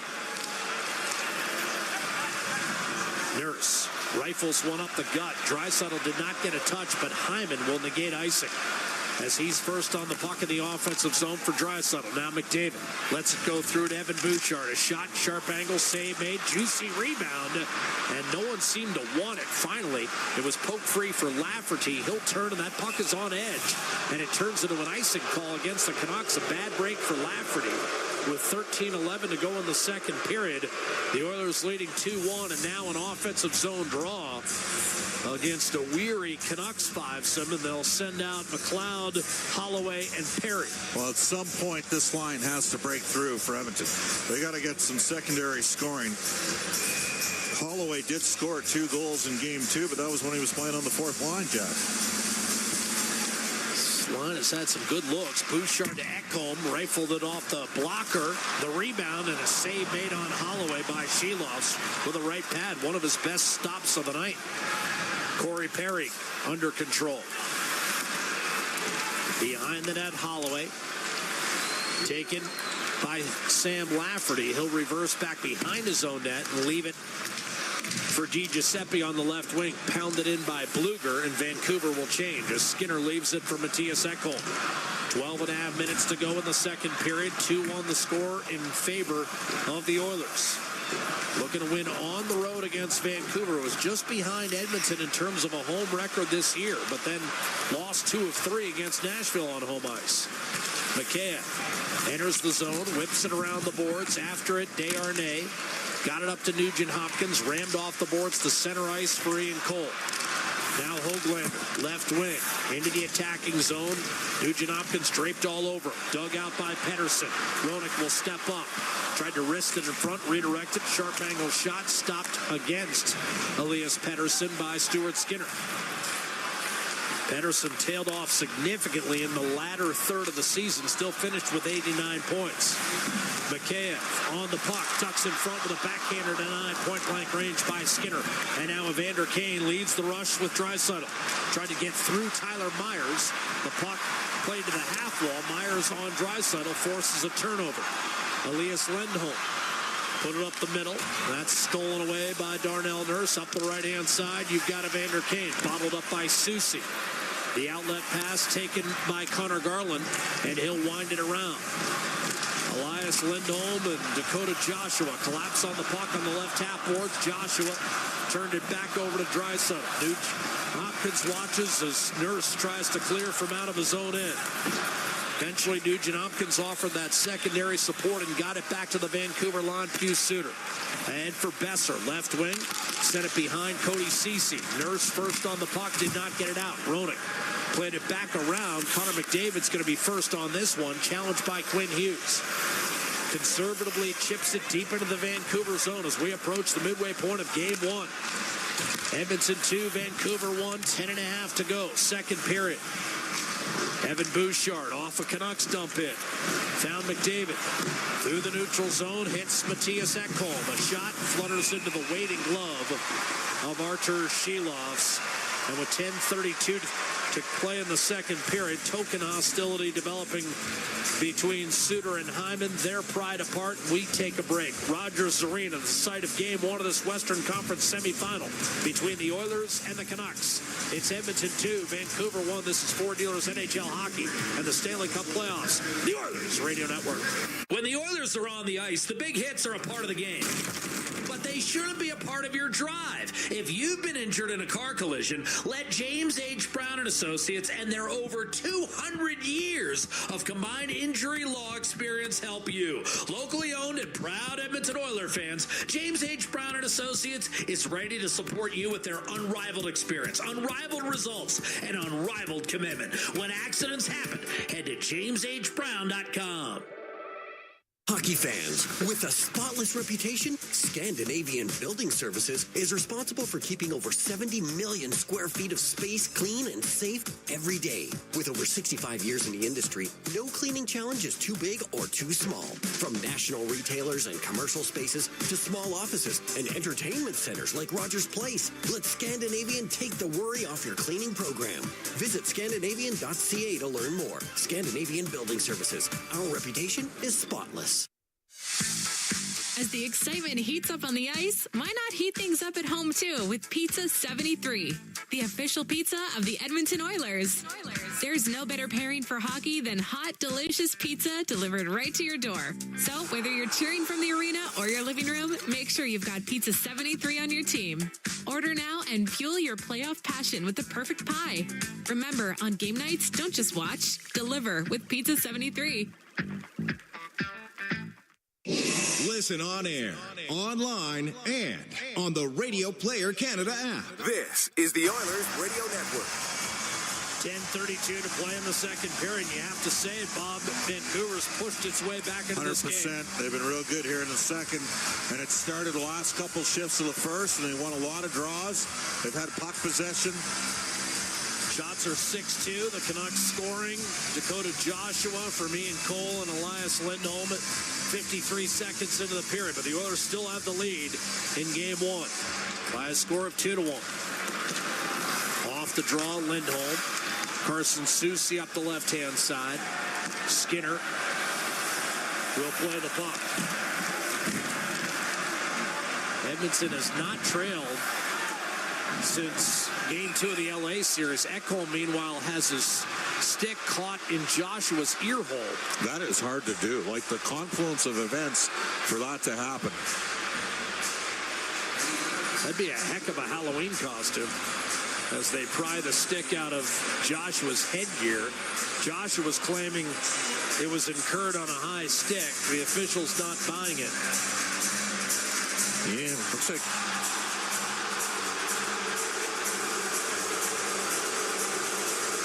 10:14 to go in the second. How did you see that one, Bob? no harm, no foul, Jack. Obviously, the crowd disagrees. Fogel's going to get a half a shift here with McDavid and Hyman.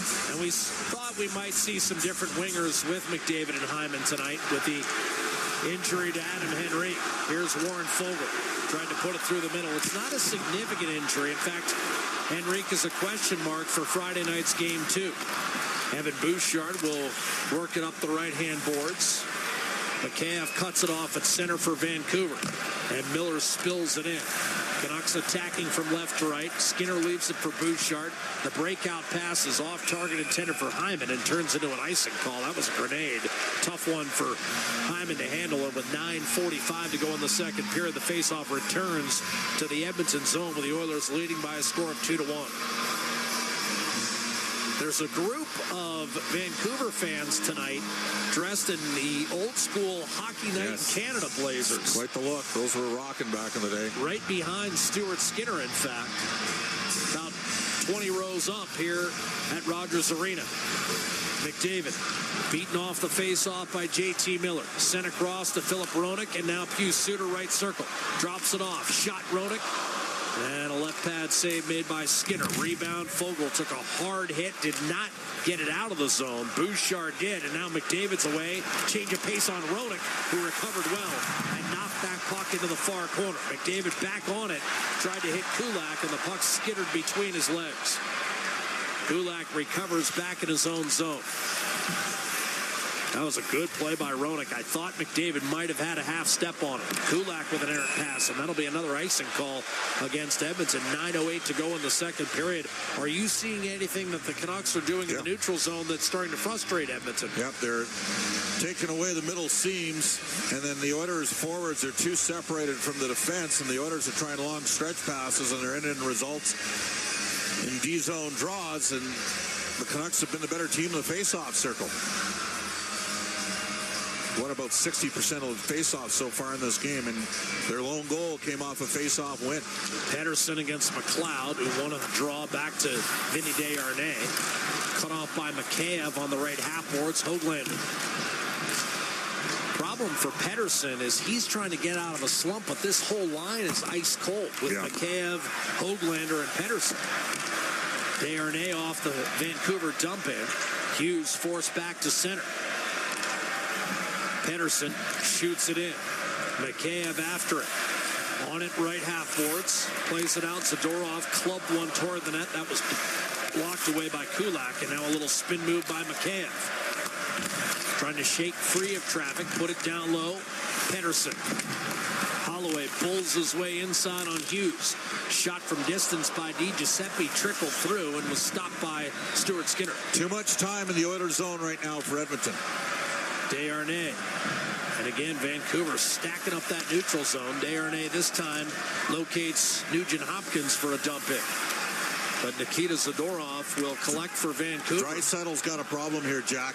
Something happened to him when he stepped on the ice. Blueger to Lafferty. Wrist shot off the rush. Save made, and the rebound cleared by Ceci. Inches wide of the post. Rebound. Roenick takes a shot. Dropped by Skinner. Loose in the blue paint.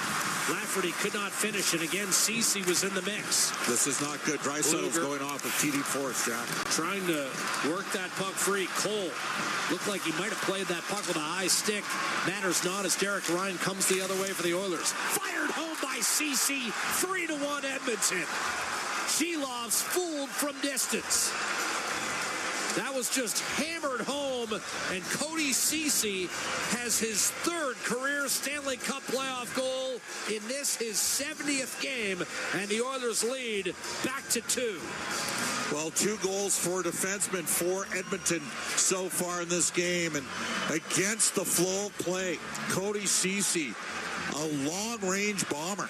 Derek Ryan gains his own entry, makes a real smart play, button hooks, drops one off. Ceci right through it and got a piece of coal, Jack. I think it changed directions, but Shilov's was really sliding hard to his right. And when the puck deflected back to his left, he couldn't recover. And as you said, that's 2 from distance for Edmonton's defenseman. Now off the draw, centering pass. Miller couldn't find it in his feet as it hit him in the chest and dropped at his feet, but he couldn't get a shot away. Janmark able to dump it in for Edmonton. Reversed by Myers up the left-hand side. So Derek Ryan with the lone assist on Cody Ceci's first goal of the playoffs, and again the third of his career. 3-1 Edmonton. Ceci finished with 5 goals all in the second half of the season. Remember, he went more than 100 games without scoring a goal. Bouchard on to Zach Hyman, left wing. Takes it to the net, shoots and scores right through Shilov's, and that might be it for Vancouver's starter. Hyman, second of the game, 4-1 Edmonton in game one. That's an ugly one. 2 goals in 45 seconds, and thus far, no move toward Ceci DeSmith. Not yet, anyways, but Shilov's burned again. This time, Hyman, whose shot may have been tipped on its way to the net. Myers was back and did get a piece, but that just flutters 5-hole. That's got to be stopped. Hyman's league-leading 9th of the postseason. And again, Leon Draisaitl not on the Oilers bench right now. Off the draw, Desharnais wheeled it around. Fogle collided with Kulak, and the puck ends up being iced, but we've got a penalty coming, and this time Connor Brown will go to the box for a hold, and this time he'll be serving his own penalty rather than Stuart Skinner's. But it's 4-1 Edmonton. Zach Hyman, second of the game, follows up Cody Ceci, and the Oilers strike twice in 45 seconds to break open game one. Vancouver power play on deck. This is Ford Dealers NHL Hockey in the Stanley Cup playoffs. The Oilers Radio Network. Hey, Paul Brandt here. I've said it before and I'll say it again. I'm proud to call myself an Albertan. You know, after years of touring this great province in my Ford F-150, I've learned the value of driving a tough, capable, smart truck. Whether you're working for the weekend or long-hauling it like I am, there's an F-150 for every Albertan, with plenty of options to choose from, like available Pro Power on board. So if you're looking for a new truck, stop by your Alberta Ford dealer and tell them PB sent you. Did you know that there are 9 Napa Auto Parts stores serving the greater Edmonton area and have been doing so for more than 50 years? Since Napa first opened in Edmonton, the community has grown and vehicles have changed, but you can always trust Napa Auto Parts to provide you with the expert know-how and the best vehicle parts. And if that isn't enough, every time you visit a Napa Auto Parts store when you present your AMA card, you receive an additional 10% discount on all retail parts and accessories. Visit your local Napa Auto Parts store for more offers and expert know-how. Napa Auto Parts is a proud fan of the Edmonton Oilers. McDavid trying to come in with speed. Here he comes. McDavid shoots. Top shelf. He scores! Hey, Rogers customers and hockey fans. Rogers wants you to win big this Stanley Cup playoffs. Connor McDavid! Fantastic! You could win a VIP trip to the Stanley Cup final, plus hundreds of prizes, courtesy of Rogers Beyond the Sea. For your chance to win, visit Rogers.com/Stanley Cup. That's Rogers.com/Stanley Cup. All games, all seasons. You're listening to the Oilers Radio Network. 4 goals on 14 shots for the Edmonton Oilers. And now Vancouver, a power play, and you almost feel like this might be a must convert for the Canucks. Connor Brown in the box, 2 minutes for holding. Nugent Hopkins will line up on the PK alongside Janmark, Ekholm, and Desharnais. It's brought to you by Napa Auto Parts. Edmonton 4, Vancouver 1. The Canucks had played a solid second period, but the Oilers got 2 goals in 45 seconds. Ceci from distance, and Hyman, and a couple of redirections end up in the net for Edmonton. Pedersen off the draw, tried to center. Nugent Hopkins picked it off, skates to the red line, and will chip and charge in against Quinn Hughes. By the way, give Nugent Hopkins a second assist on the Cody Ceci goal, and Bouchard and McDavid with the helpers on Hyman's second of the night and league-leading 9th of the postseason. And the Oilers still down. No Leon Draisaitl on the bench. Lindholm to Pedersen. Defended well at the blue line by Matthias Janmark. McLeod is now on for Nugent Hopkins. Miller slithers a pass. Lindholm, a tough shot from the slot, but a save made by Stuart Skinner. Lindholm did not elevate that puck. Pedersen threw it across to JT Miller on the left half boards. Shadowed by Janmark. He'll angle one off the end wall to Pedersen. Deep in the right face-off circle from the corner to Hughes. Miller up top. 37 goals this year, career high. Hughes thought about a one-timer. Now Miller, one time wide by Pedersen. And that's been the story of his playoffs. Miller tried to fire it across. That was deflected out of play. Elias Pettersson, including the regular season, just 1 goal in his last 19. And the rangefinder was off on that one-timer, now down to just 47 seconds. On the Napa Auto Parts penalty kill, 5:23 to play in the second period. Game 1 of this Western Conference semi. And it's Edmonton 4, Vancouver 1. A right side draw, Derek Ryan against Miller here. Canucks again won all 4 regular season meetings, and it was the difference in the Pacific Division title race. Off the draw, the puck hopped through the wickets of Quinn Hughes. He has to reload at center. Nugent Hopkins and Ryan with pressure up ice. Besser with a handoff to Elias Lindholm. Back to Quinn Hughes. Shoots, and that was redirected off the pads of Skinner. Wasn't sure where the rebound was. Besser found it, gave it to Miller, then got it back on the goal line. Miller from the left half board, shadowed by Ceci. Feathers it down low. Besser didn't get a clean shot away. Skinner unable to come up with it, but Nugent Hopkins did and clears down the ice. Just 10 seconds left on the Canucks power play. Vancouver left to right. Pius Suter hits the line with speed. Off to Joshua, crowded by Bouchard. Penalty is over. Edmonton, a perfect 14 of 14 in the playoffs on the kill. Here's Connor Garland, wandering in the left corner. Back to Zadorov, he gave it away. McLeod the steal. Warren Fogle hard up the boards. That's going to be an icing call. Not much touch on that pass. Intended for Connor Brown. 4:17 to play in the second period. And the Oilers have built a 4-1 lead on the road at Rogers Arena, where they were beaten soundly twice during the regular season. But those losses were 6 months ago. This group here has got to get the puck up the ice, and the Oilers will get Hyman back out there with McDavid and Janmark. Face-off win for Teddy Bluger. To the right of Skinner, a wrist shot redirected. Taken off the boards by Warren Fogle. He's got Connor Brown with him. In over the line, left circle. Brown set Fogle free, but he couldn't thread a shot through. Had it blocked. Kulak kept it alive, and then it was launched over Kulak and off the glass. This may be icing, and there's the call with 3:54 to go in the second period.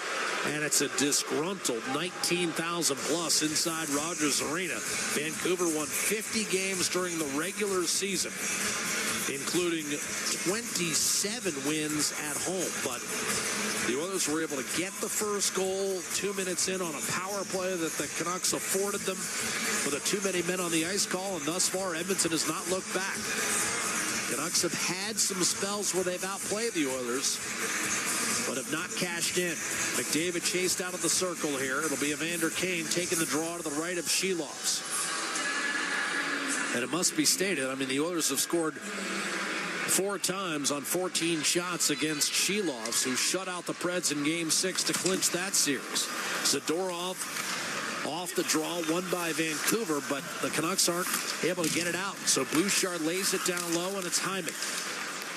Out there with McDavid and Kane, flipped out successfully by the Canucks' Teddy Bluger and retrieved by Matthias Ekholm. He scored the second goal late in the first period. Vancouver got one in the first minute of this second period, but then the Oilers' 2 quick strikes in 45 seconds have deflated the crowd. Sent in deep by the Oilers. Nurse unable to keep it in. Connor Garland, legs churning, beaten to the puck by Cody Ceci, who scored the third goal. Here he turns it over. Joshua in front. That puck skittered wide of the mark. Rebound Hyman. He was drilled by Joshua. Freed it up for Lindholm behind the net, then tried to throw it in front, and he banked it off Skinner. 4-2. Lindholm gets a bounce. He's got a goal and an assist tonight, and the Canucks have life. Well, Nurse and Ceci have got to make a better play there. They didn't. And the Oilers were not in jeopardy there. They were not under stress, and they turned into a situation where they got duress. Time 17:01. All around the net. Lindholm with his third of the playoffs. Remember, he had the OT winner in the game that completely changed that Nashville series. That went off Skinner's stick and into the net. And again, Draisaitl has not played here in the last 7 minutes. He's not on the bench.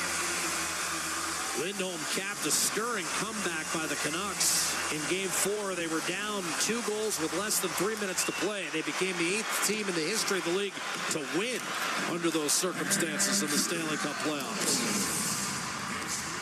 And Lindholm got the OT winner. Canucks took a 3-1 series lead and closed it out 4 days later. Kulak shot from distance, pinball to the corner, cleared by the Canucks' Joshua, but that'll turn into an icing call. And so the faceoff returns to the Canucks zone. Lindholm with his third of the postseason. So 4-2. And TD Forrest and Leon still have not returned to the bench. That is not good news for Edmonton. It almost looked... And you think it might be a non-contact type of situation. Which really concerns me. Joshua and Ceci with the helpers on the Lindholm goal, and the Canucks take another icing call off the draw. There have only been 30 shots on net in this game, 6 goals. And this crowd is revved up once again with 2.5 to play. Edmonton's got to get the next shot here, Jack. McDavid between Kane and Hyman. Ekholm and Bouchard defensively. Face-off win for Pettersson, but the Canucks are unable to get that puck out. Puck pinned along the half wall, finally dug out. Hostilities renewed between Zadorov and Kane, the pair of 91s. Bouchard, in the meantime, tried an outlet that was foiled, and Ekholm is able to take control of the puck with 2 minutes to play in this second period. Edmonton still in control at 4-2. Kane over the line, play is onside. Sent in deep. Zadorov up the right-hand side for Brock Besser. Middle of the ice, Pius Suter. Flick toward the Edmonton goal. Skinner will leave it for Nurse. Reversed up the left-hand side. Miller took it away from Kane. One-timer. And Besser had it blocked by Nurse. And that was a tremendous job by Darnell Nurse to get in the shot lane. 1:45 to go in the second period. Edmonton's lead in Game 1 of this Western Conference semifinal remains 2. 4-2. Edmonton. This is the Stanley Cup playoffs. The Oilers Radio Network. Legacy Heating and Cooling Jingle auditions take 1 for Ryan Nugent-Hopkins and Zach Hyman. Are you ready, guys? We were born ready. Heck yes, Nuge. Drop the beat. Call Legacy. Call Legacy. We freaking killed it, Nuge. That's what I'm talking about, Zachary Martin Hyman. Nice guys. We're going to sell a lot of air conditioners. Hey, doesn't Legacy offer no payments and no interest for a year on those? Yeah, well, thanks for the assist on the copy points there, Nuge. It's just what I do. Legacy Heating and Cooling. Chemco is building industry across Canada, and now they're on the lookout for civil and electrical project managers, estimators, and superintendents to join their dedicated team. Why Chemco? Because Chemco cares. They put people first, offering top-tier compensation packages and an unwavering commitment to safety. At Chemco, safety isn't just a priority, it's everybody's business. Ready to be part of a team that truly values you? Visit chemco.com/careers today. From your home to the ice rink, ATCO Energy is there. As the official energy provider of Rogers Place, we're also proud partners of the Edmonton Oilers. ATCO Energy, powering your place.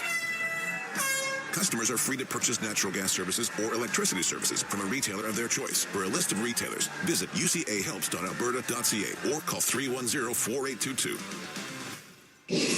You're listening to Oilers Hockey on 630 CHED and on the Radio Player Canada app. 1 minute, 45 seconds to play. Second period of Game 1 of this best-of-7 series. Oilers starting on the road in Vancouver. Edmonton leads 4-2. Zach Hyman has scored twice. Remember, he had a hat trick in Game 1 of the LA series. The Oilers never look back, eliminating the Kings in 5. He has 2 goals tonight, but Leon Draisaitl is injured. And Ryan Nugent-Hopkins now on a line with McLeod and Fogle. Won a face-off to the left of Skinner, and it's tossed successfully out by Nurse. Quinn Hughes up the left-hand side. No update yet on Leon Draisaitl, but he has not returned, and neither has head athletic trainer TD Force. This looks like icing, but McLeod is able to split the Canucks defense and negate it. Fogel would have been called for icing. McLeod ended up giving the puck away to Besser, and now it's JT Miller to Besser over the line. Besser fires it across for Miller. The Canucks will try to do what they haven't had to do in the first-round series against Nashville, and that's score 5 goals. They're going to need 5 to win this game. The Oilers guilty of an icing call down the middle with 64 seconds to play in this second period, and now Nugent Hopkins, Fogle, and McLeod will be looking at a D-zone draw. I think I see Leon. I think I see Leon on the bench now, Jack. No, not sure. Well, it's that kind of riveting update that we look forward to. Well, Nugent Hopkins don't have the binocs. Winning the face-off. Hughes throws it across. Zadorov shot blocked. I thought you didn't need binoculars. Here's Garland trying to duck around Nurse. Tried to nudge it in front. That was deflected. Ryan McLeod under pressure from Lindholm. Final 45 seconds of period 2. Ceci fires a pass intended for Nurse. It ends up behind Quinn Hughes. Icing won't be called here as Hughes reels it in. Edmonton makes a change. Holloway, McDavid, and Perry the line sent out by Chris Knobloch. McDavid playing his 700th career game, including the postseason. Up the right-hand side, you've got Vinny Desharnais. And right now, he has the exact same amount of points through 700 games as Mike Bossy did. That's regular season and postseason. Of course, Bossy, a 4-time Cup winner. Dump in. Myers up the right-hand side. Mikheyev able to angle one out to center. And the horn will sound with Edmonton owning a 4-2 lead despite being outshot by a count of 11-4 in that second period. The Oilers were able to saw it off and get 2 goals through Shelovs. They came in a 45-second span. And that offset goals from Lindholm, who banked it in off of Skinner, and Dakota Joshua, who got a friendly hop off the dasher boards. In fact, the Canucks have gotten a couple of good bounces on their goals, and I think, Bob, you probably agree that one of those blasts from Ceci and Ekholm have to be stopped, and we thought the Hyman goal, the second one, was fairly soft as well. So not elite goaltending in game 1, but Edmonton emerges from 40 minutes of action with a 4-2 lead. Now the concern after this game will ultimately turn to Leon Draisaitl if he does not return, because we've seen him play through one of the most painful injuries you can play with, a high ankle sprain, and he averaged 2 points per game in that 2022 postseason. Well, he's a tough guy. He's got the pain threshold of a cadaver. Again, the information I got. He doesn't miss games. I mean, the only game he missed this year was game 82, and he had to be talked into that one as the Oilers concluded their regular season with a meaningless loss to Colorado. You know, I have lots of guys that reach out, provide me with information, and are re-watching things, and just watched 29's last 2 shifts, skated gingerly last half of a shift, took more effort to take strides, but the first half of the shift had some hard skating. The last shift he took was under 10 seconds. He just hopped off, and then immediately signaled to the bench, and then it went under with TD right away, and we've not seen him since. He was not on the bench, Jack, in the final 6 minutes of that period officially. So I thought I might have seen him a little bit, but it was not Leon Draisaitl, and that is part of the storyline. Jack, the other part of the storyline here is Edmonton never got a shot after that 4th goal against. We don't know what Shelovs has. Like, they've got 14 shots on goal. They've scored 4 on 14. They got to get some pucks on this guy and make this guy work. And conversely, Vancouver's probably thinking the same thing. Vancouver's they're saying, we can take it to the house on these guys around the net. They scored both their goals. But they've only got 16 shots on that.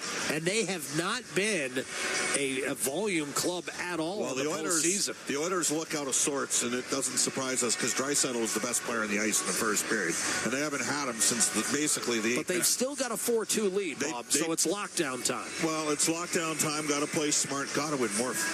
They're getting obliterated in face-offs. 2-1 margin, 24-12 in favor of the Canucks. And it doesn't help when your 56% face-off man is not available. We'll see what sort of juice the Oilers have here in period number 3.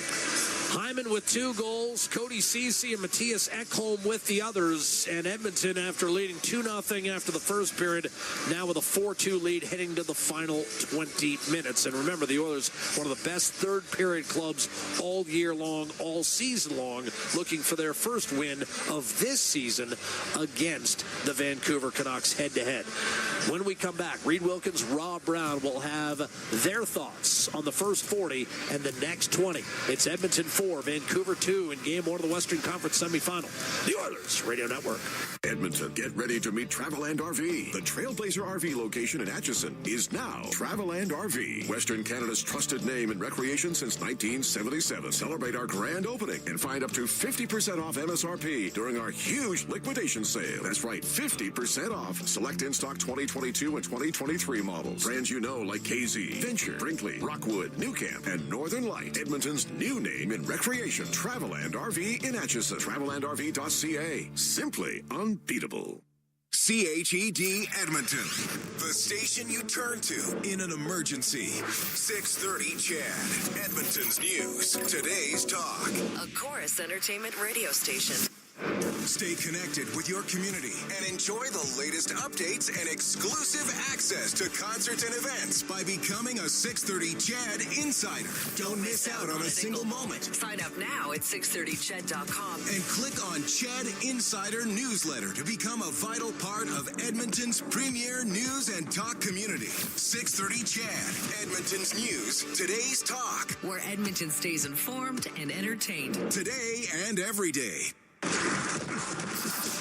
At the intermission, brought to you by End of the Row Flooring Centers. Let's get flooring. Bouchard on to Zach Hyman, left wing, takes it to the net, shoots and scores right through Sheloff's, and that might be it for Vancouver's starter.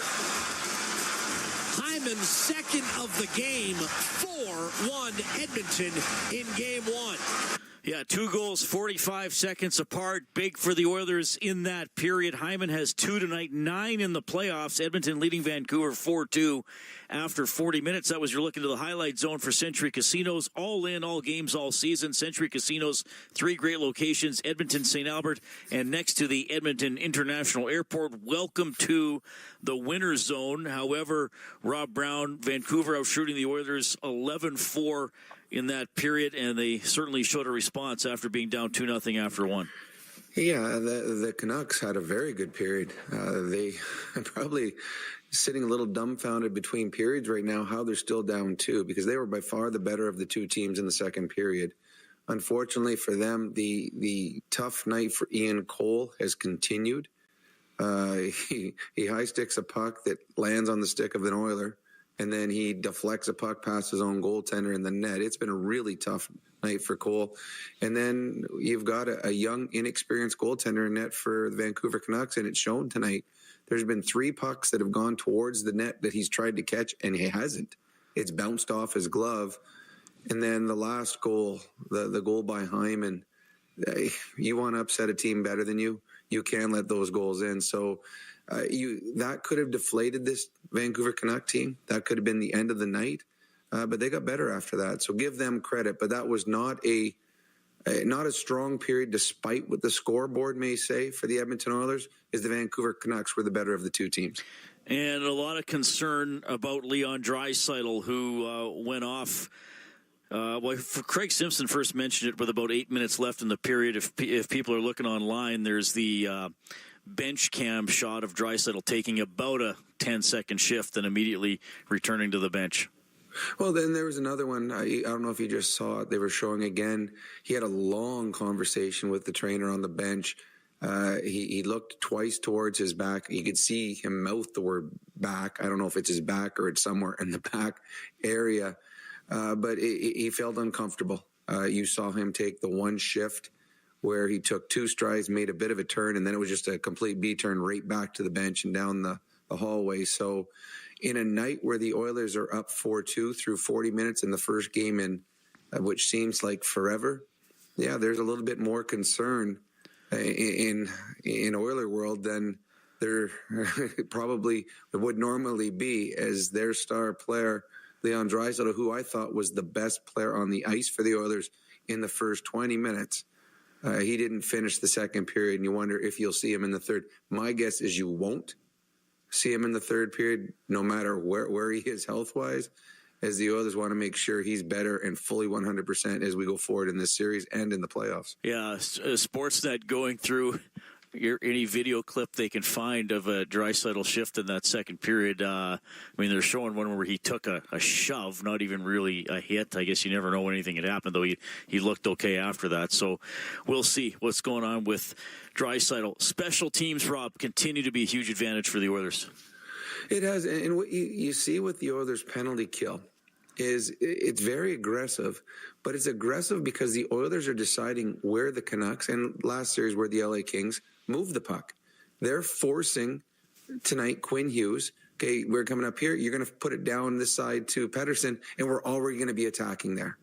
Okay, we're going to get Miller. Right now we're chasing you, and we know that your only option is to go back this way, and we're already there. The Oilers have done a fantastic job anticipating and creating the turnovers, because they're forcing the Canucks to go to where the Oilers want them to go.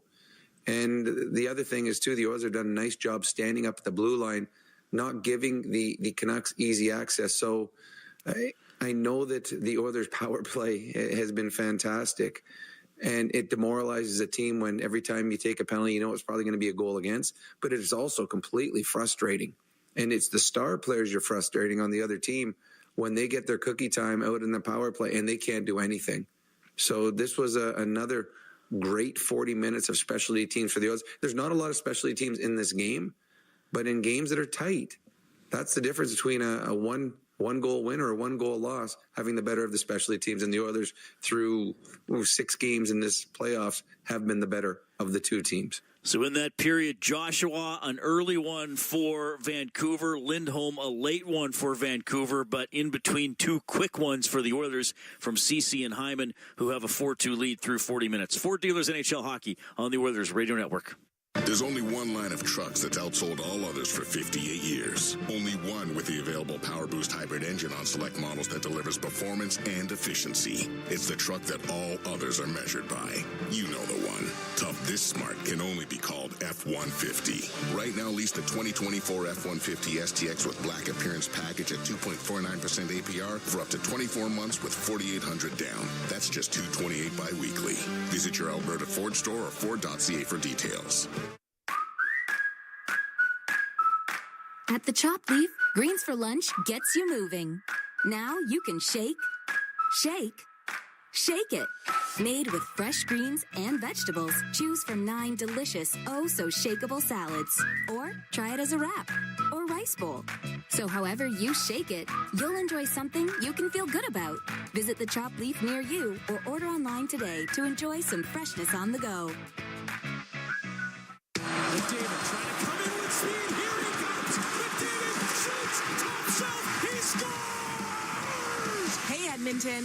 Rogers wants you to stay connected to your Edmonton Oilers. Connor McDavid! Fantastic! Catch every goal on Canada's largest and most reliable 5G network with Rogers 5G mobile plans. To learn more, visit rogers.com/5G. That's rogers.com/5G.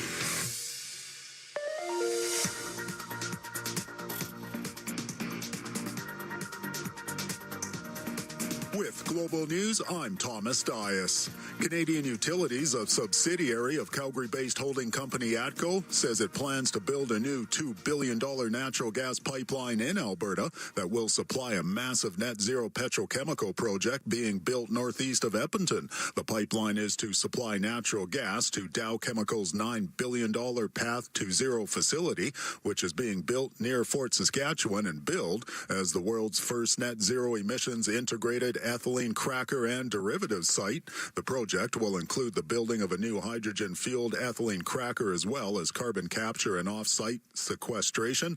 Meanwhile, Energy Minister Jonathan Wilkinson is defending carbon capture technology after Edmonton electricity generator Capital Power recently scrapped a $2.4 billion carbon capture system, saying it did not believe the project is economically feasible. Wilkinson says the technology is proven and will get less expensive over time. And London Drugs says it has now reopened all of its stores across Western Canada after a cybersecurity breach on April 28th. News on demand at 630ched.com. Hey parents, do you work in downtown Edmonton? Childcare is hard to find, but at Kepler Academy, inside Sun Life Place, we still have some space for children 12 months to 6 years old. Located at 101 23 Hull Street, Kepler Academy Sun Life Place is an award-winning early learning and childcare provider, voted Edmonton's top choice for 4 years in a row. Visit KeplerAcademy.ca. Mention this ad and your registration fees will be waived. When you play the largest 50-50 in sports, everybody wins. Your support makes all of oil country a better place. A place of kindness, caring, and compassion. Uplifting those in need, changing lives forever. The largest 50-50 pot in professional sports is currently growing by the second. Get your tickets now at EdmontonOilers.com and help change lives today. Maybe even your own. AGLC license number 645766. Blue-collar work deserves big-dollar perks. Get a heavy wallet with Heavy Metal Equipment and Rentals. Heavy Metal Equipment and Rentals is hiring heavy equipment technicians, maintenance supervisors, PM servicemen, maintenance coordinators, and pretty much every other position that makes Alberta go. We help move the earth that makes Alberta grow. So why not work for a company that makes your bank account grow too? Visit HeavyMetalEquipment.ca to find your new career. Heavy Metal Equipment and Rentals, helping you move the earth. At the intermission, brought to you by End of the Row Flooring Centers. Let's get flooring. 4-2 Oilers after 2. Elliot Friedman, a regular on Oilers Now with Bob Stauffer on 630 Ched with his takeaways from the playoffs so far. I think if there's one thing that these playoffs have proven, it's that, and I have to check the overall numbers, but in the series I've covered, the hit numbers seem ridiculously up and the shot totals seem really down. And maybe we shouldn't be surprised, but it is a reminder in the postseason, if you cannot check, you cannot win.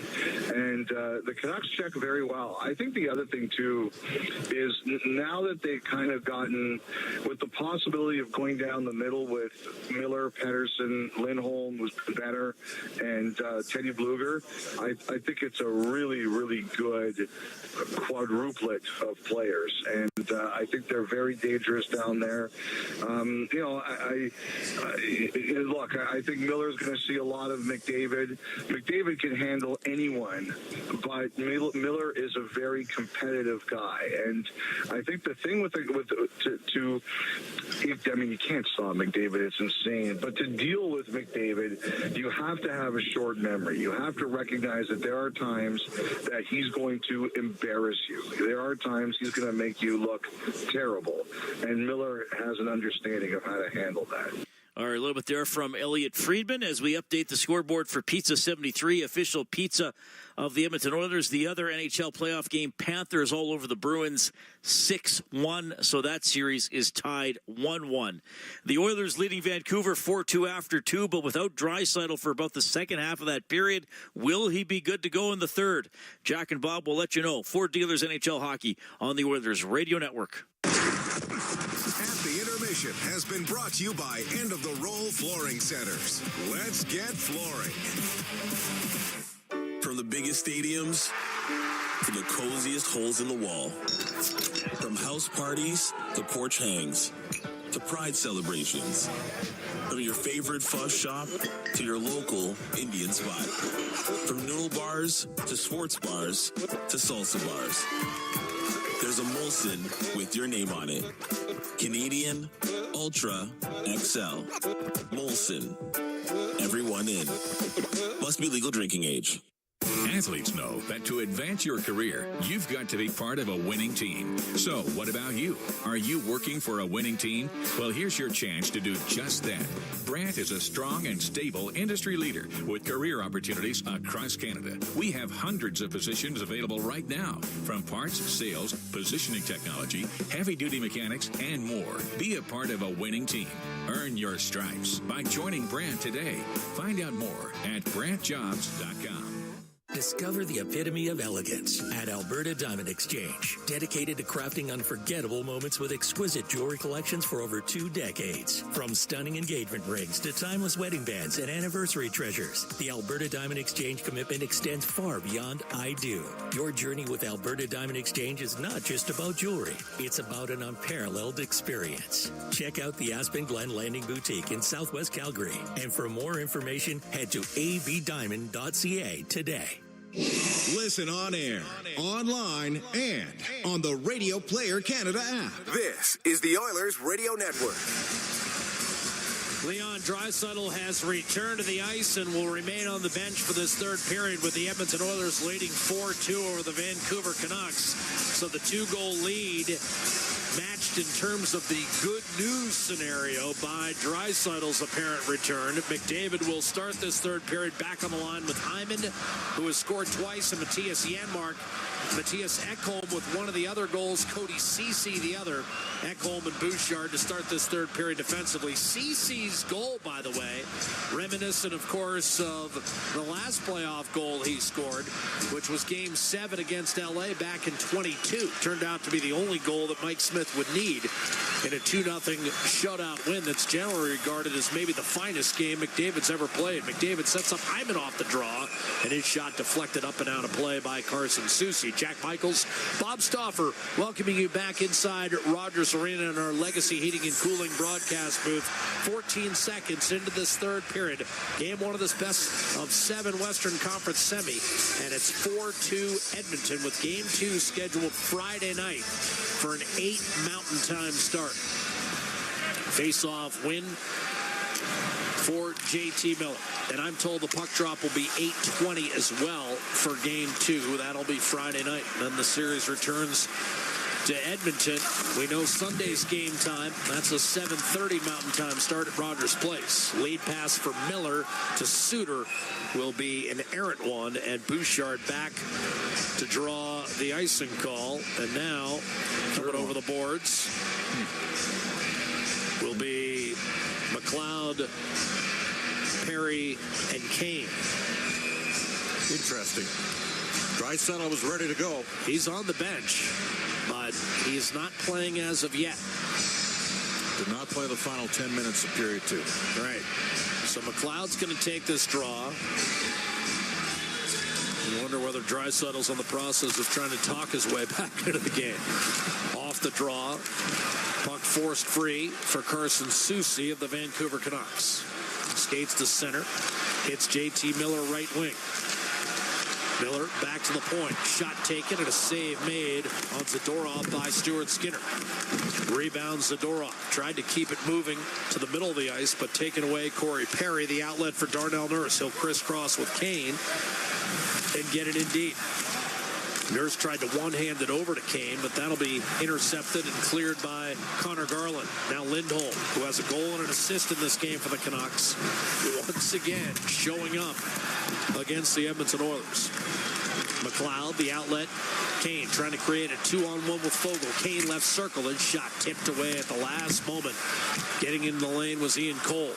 Bobbled by Lindholm, and Leon Draisaitl is now on the ice for the Edmonton Oilers. So everyone can exhale for now.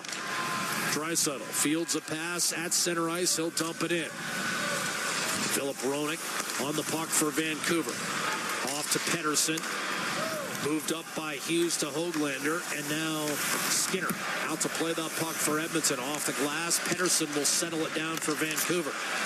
To the point, Roenick, Quinn Hughes, snap back, Roenick, right point shot. He was actually trying to hit a cutting Pettersson, but he missed him. And Fogle was able to clear successfully back through the middle. Roenick will give it up and get it back for Ilya Mikheyev. 2 1/4 having elapsed here in this third period.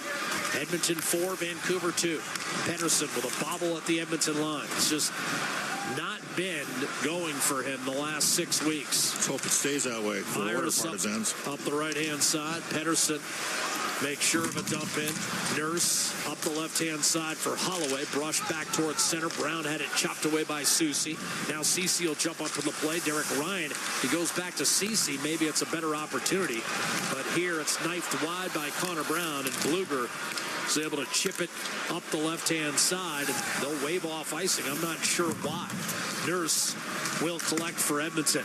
I think if Ryan goes to Ceci there, it's a much better play. Too much traffic to his left. Shoot the puck, Jack. Shoot it, yeah. They don't have a shot here. They got 14 shots on goal. You beat this guy 4 times. You get one more in him, and the building will get deflated. Canucks guilty of an icing call, and Edmonton an offensive zone draw. As it is, for the most part, the Oilers have kept the crowd out of this game. Well, 2 goals in 45 seconds in the second period made sure of that. Early power play goal, get the game going, too. Right. Too many men on the ice. I mean, Vancouver started this series in the exact opposite way in which it intended. And that's after the officials gave JT Miller a break there, because he was water skiing off the Oilers' Connor McDavid and tackled him on the play. Darnay got away with a slash. You'd probably say there could have been an extra power play each way in this hockey game. What's going on with Miller here? Is he on the ice or not? Well, the officials disagreed. Kazari and Raymond came over to confer, and now Miller returns to the ice. And he'll take the draw. He's out there with Suter and Besser, his normal line mates. Offensive zone draw for Edmonton. McDavid's going to be chased out of the dot, replaced by Janmark. Linesmen are too involved in this game. Face-off win for Miller. Zadorov whipped it up the boards for Besser, who turned it over, but because everyone had vacated there, that's an offside whistled against Edmonton. McDavid was out of the zone, or McDavid was in the zone. Hyman was out of the zone.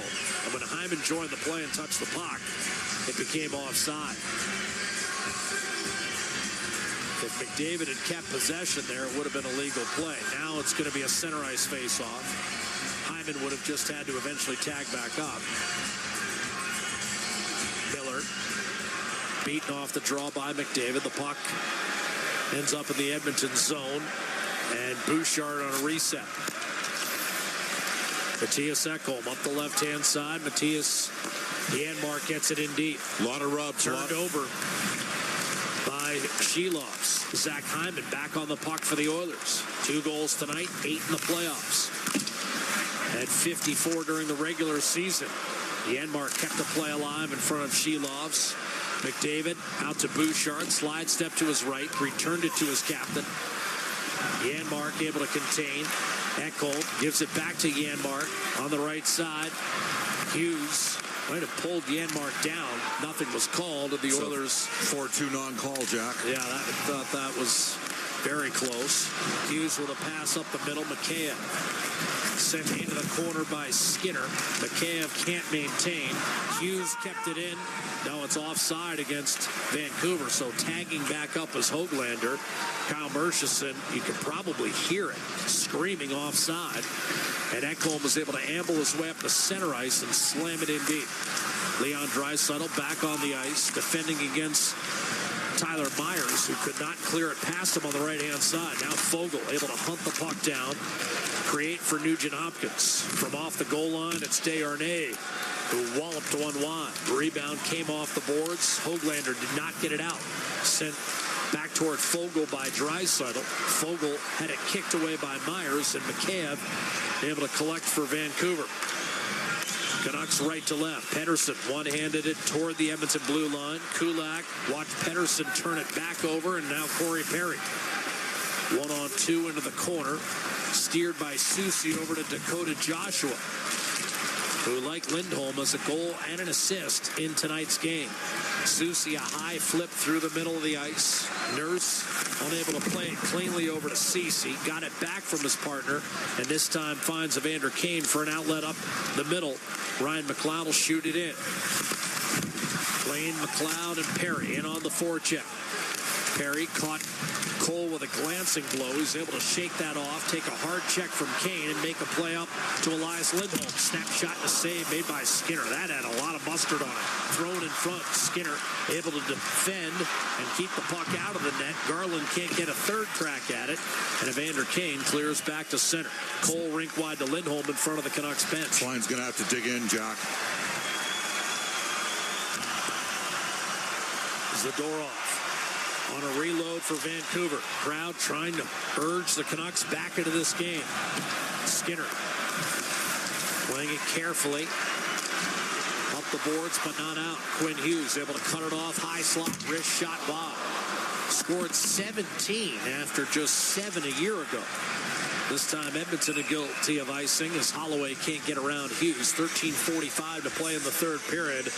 And it's another offensive zone draw coming for the Vancouver Canucks as they're starting to gain some momentum here in the third period. They've outshot the Oilers 20-14. In fact, the Oilers do not have a shot on net in the first 6 minutes and 15 seconds of this third period. I don't think they've had a shot on goal for the last 12 minutes of this game, John.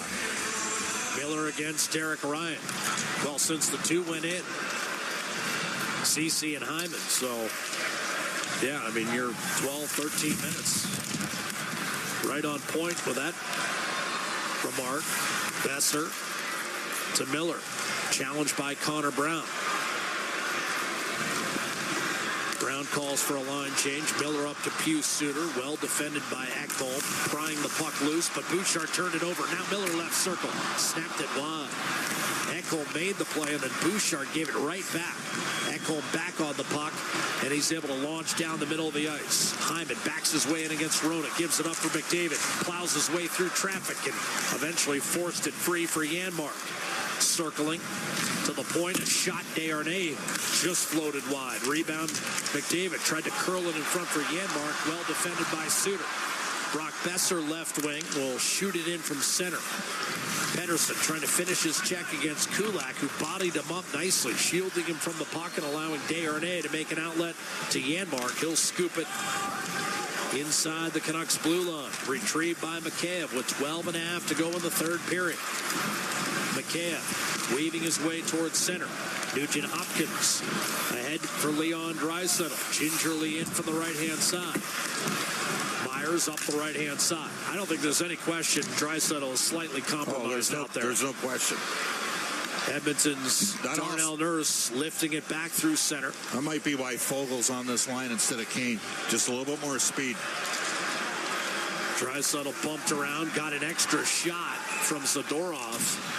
And they exchange shivers, and they're going to send them both off. Zadorov came over, gave Draisaitl a cross-check, and Draisaitl responded in kind. And they're both going to be sent off here. And that's clearly Zadorov trying to test out whatever he believes might be ailing Leon Draisaitl. So Zadorov indeed whistled for a 2-minute cross-check.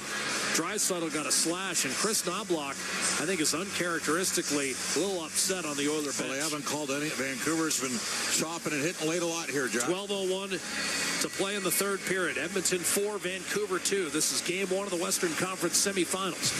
The Oilers Radio Network. I'm Ryan Nugent-Hopkins. And I'm Zach Hyman. And when we're not making juicy, sweet passes or having my goals disallowed, we're working for Legacy Heating and Cooling. You know, guys used to call me a plumber. And now they call you an AC repairman. Nice. Hey, guys, you're not here to fix air conditioners. You're here to sing the jingle. Oh. Well. Okay.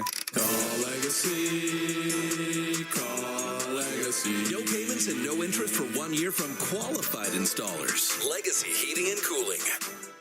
Ready to score big on your outdoor space? It's game time with Park Landscaping. Transform your backyard into a winning arena with Park Landscaping's expert team. From design to maintenance of lush lawns and state-of-the-art synthetic turf to inviting pools and captivating water features, Park Landscaping will make your outdoor space the MVP. Don't sit on the sidelines. Get in the game with Park Landscaping. Call 780-486-2744 today or email info@parklandscaping.ca.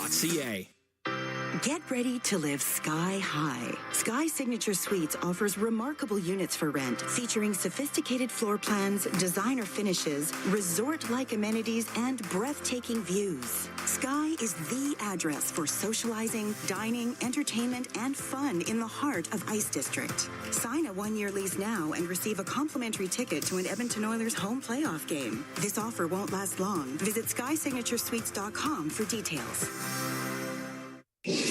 All games, all season. You're listening to the Oilers Radio Network. So Draisaitl and Zadorov sent off 4-on-4 hockey for the next 2 minutes. 12 to play in regulation.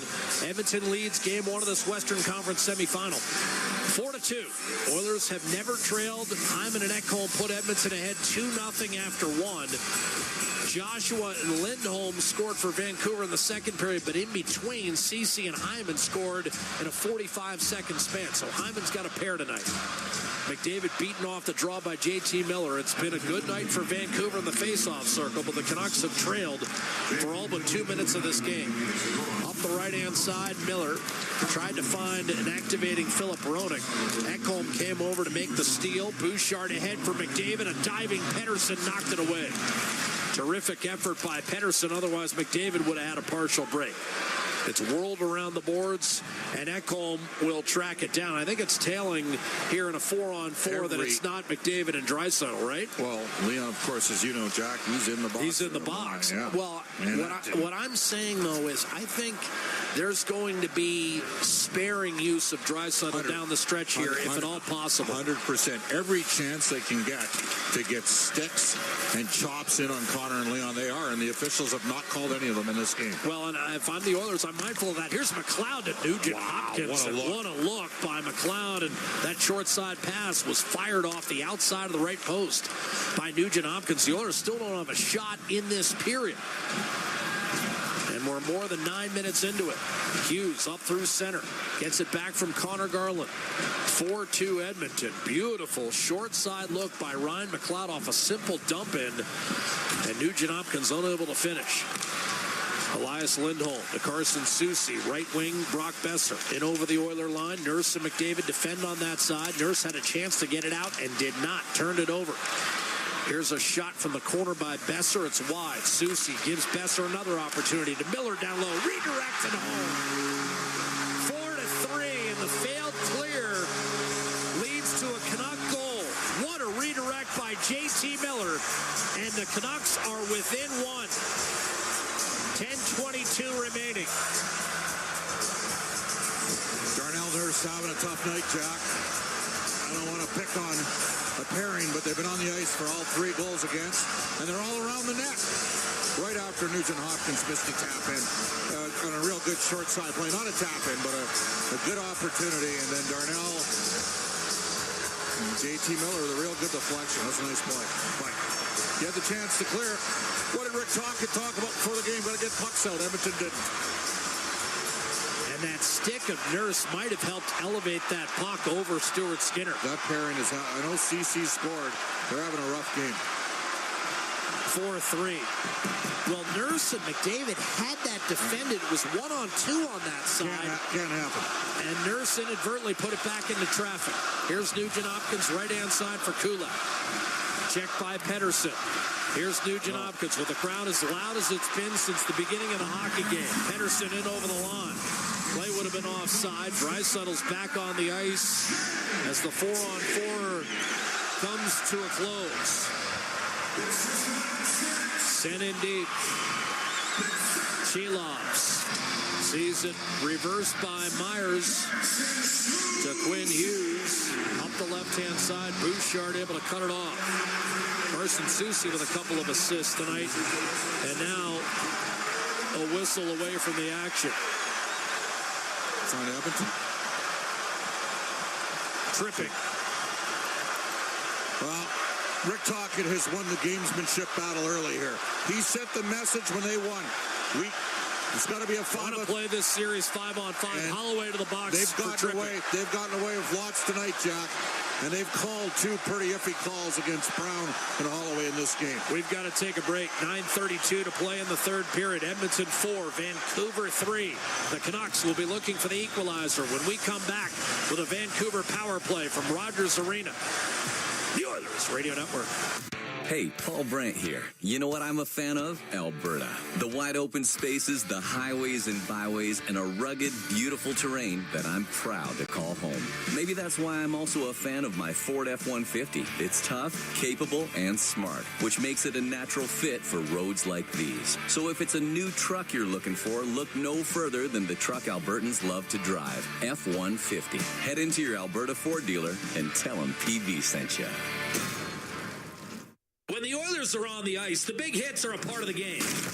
But they shouldn't be a part of your drive. If you've been injured in a car collision, let James H. Brown & Associates and their over 200 years of combined injury law experience help you. Locally owned and proud Edmonton Oilers fans, James H. Brown & Associates is ready to support you with their unrivaled experience, unrivaled results, and unrivaled commitment. When accidents happen, head to jameshbrown.com.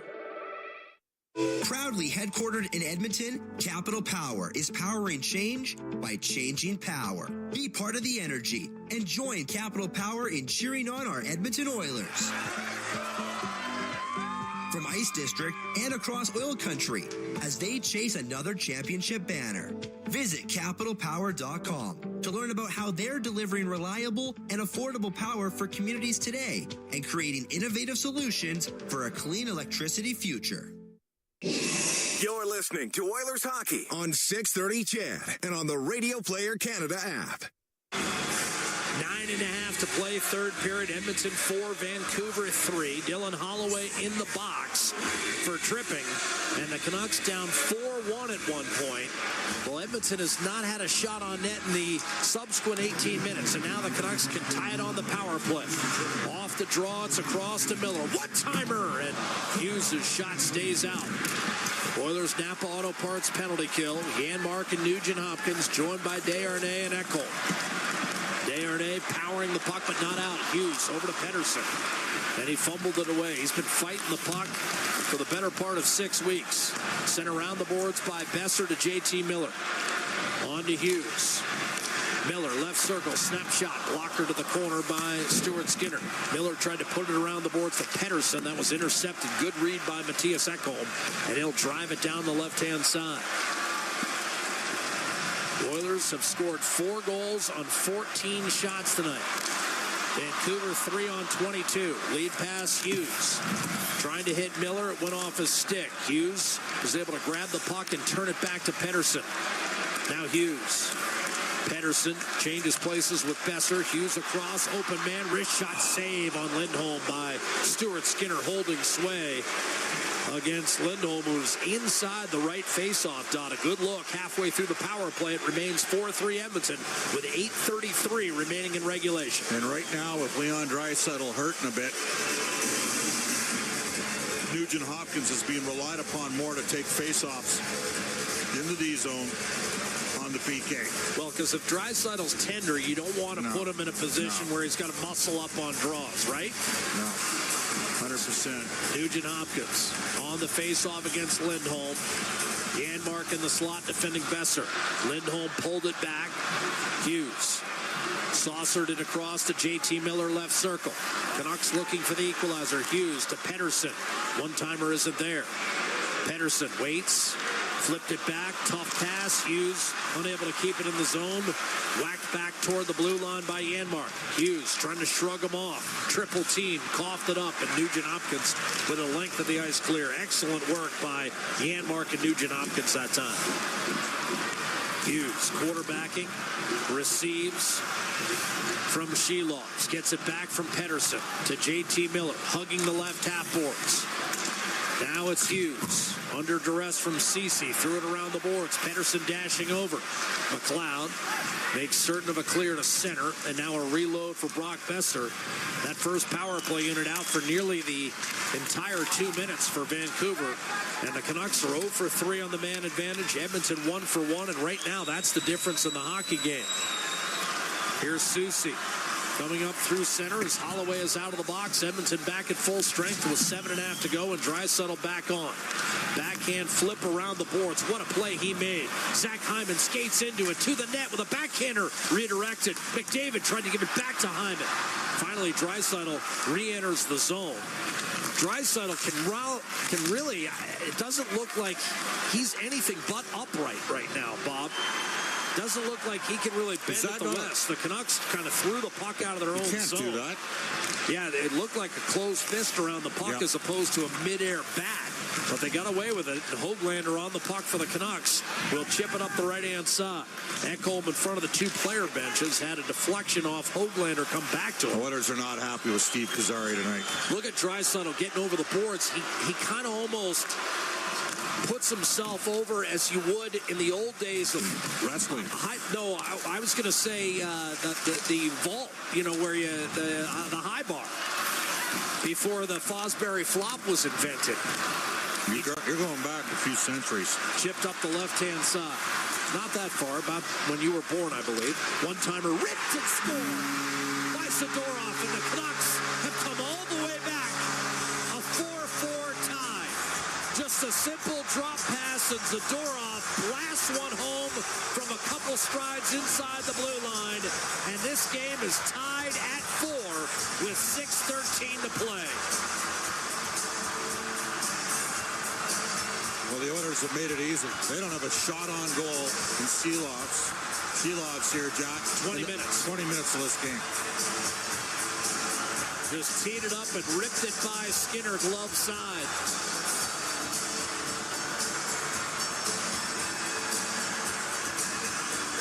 Zadorov, 6 goals during the regular season. That's his 7th career playoff goal and the 3rd of this run for the Canucks.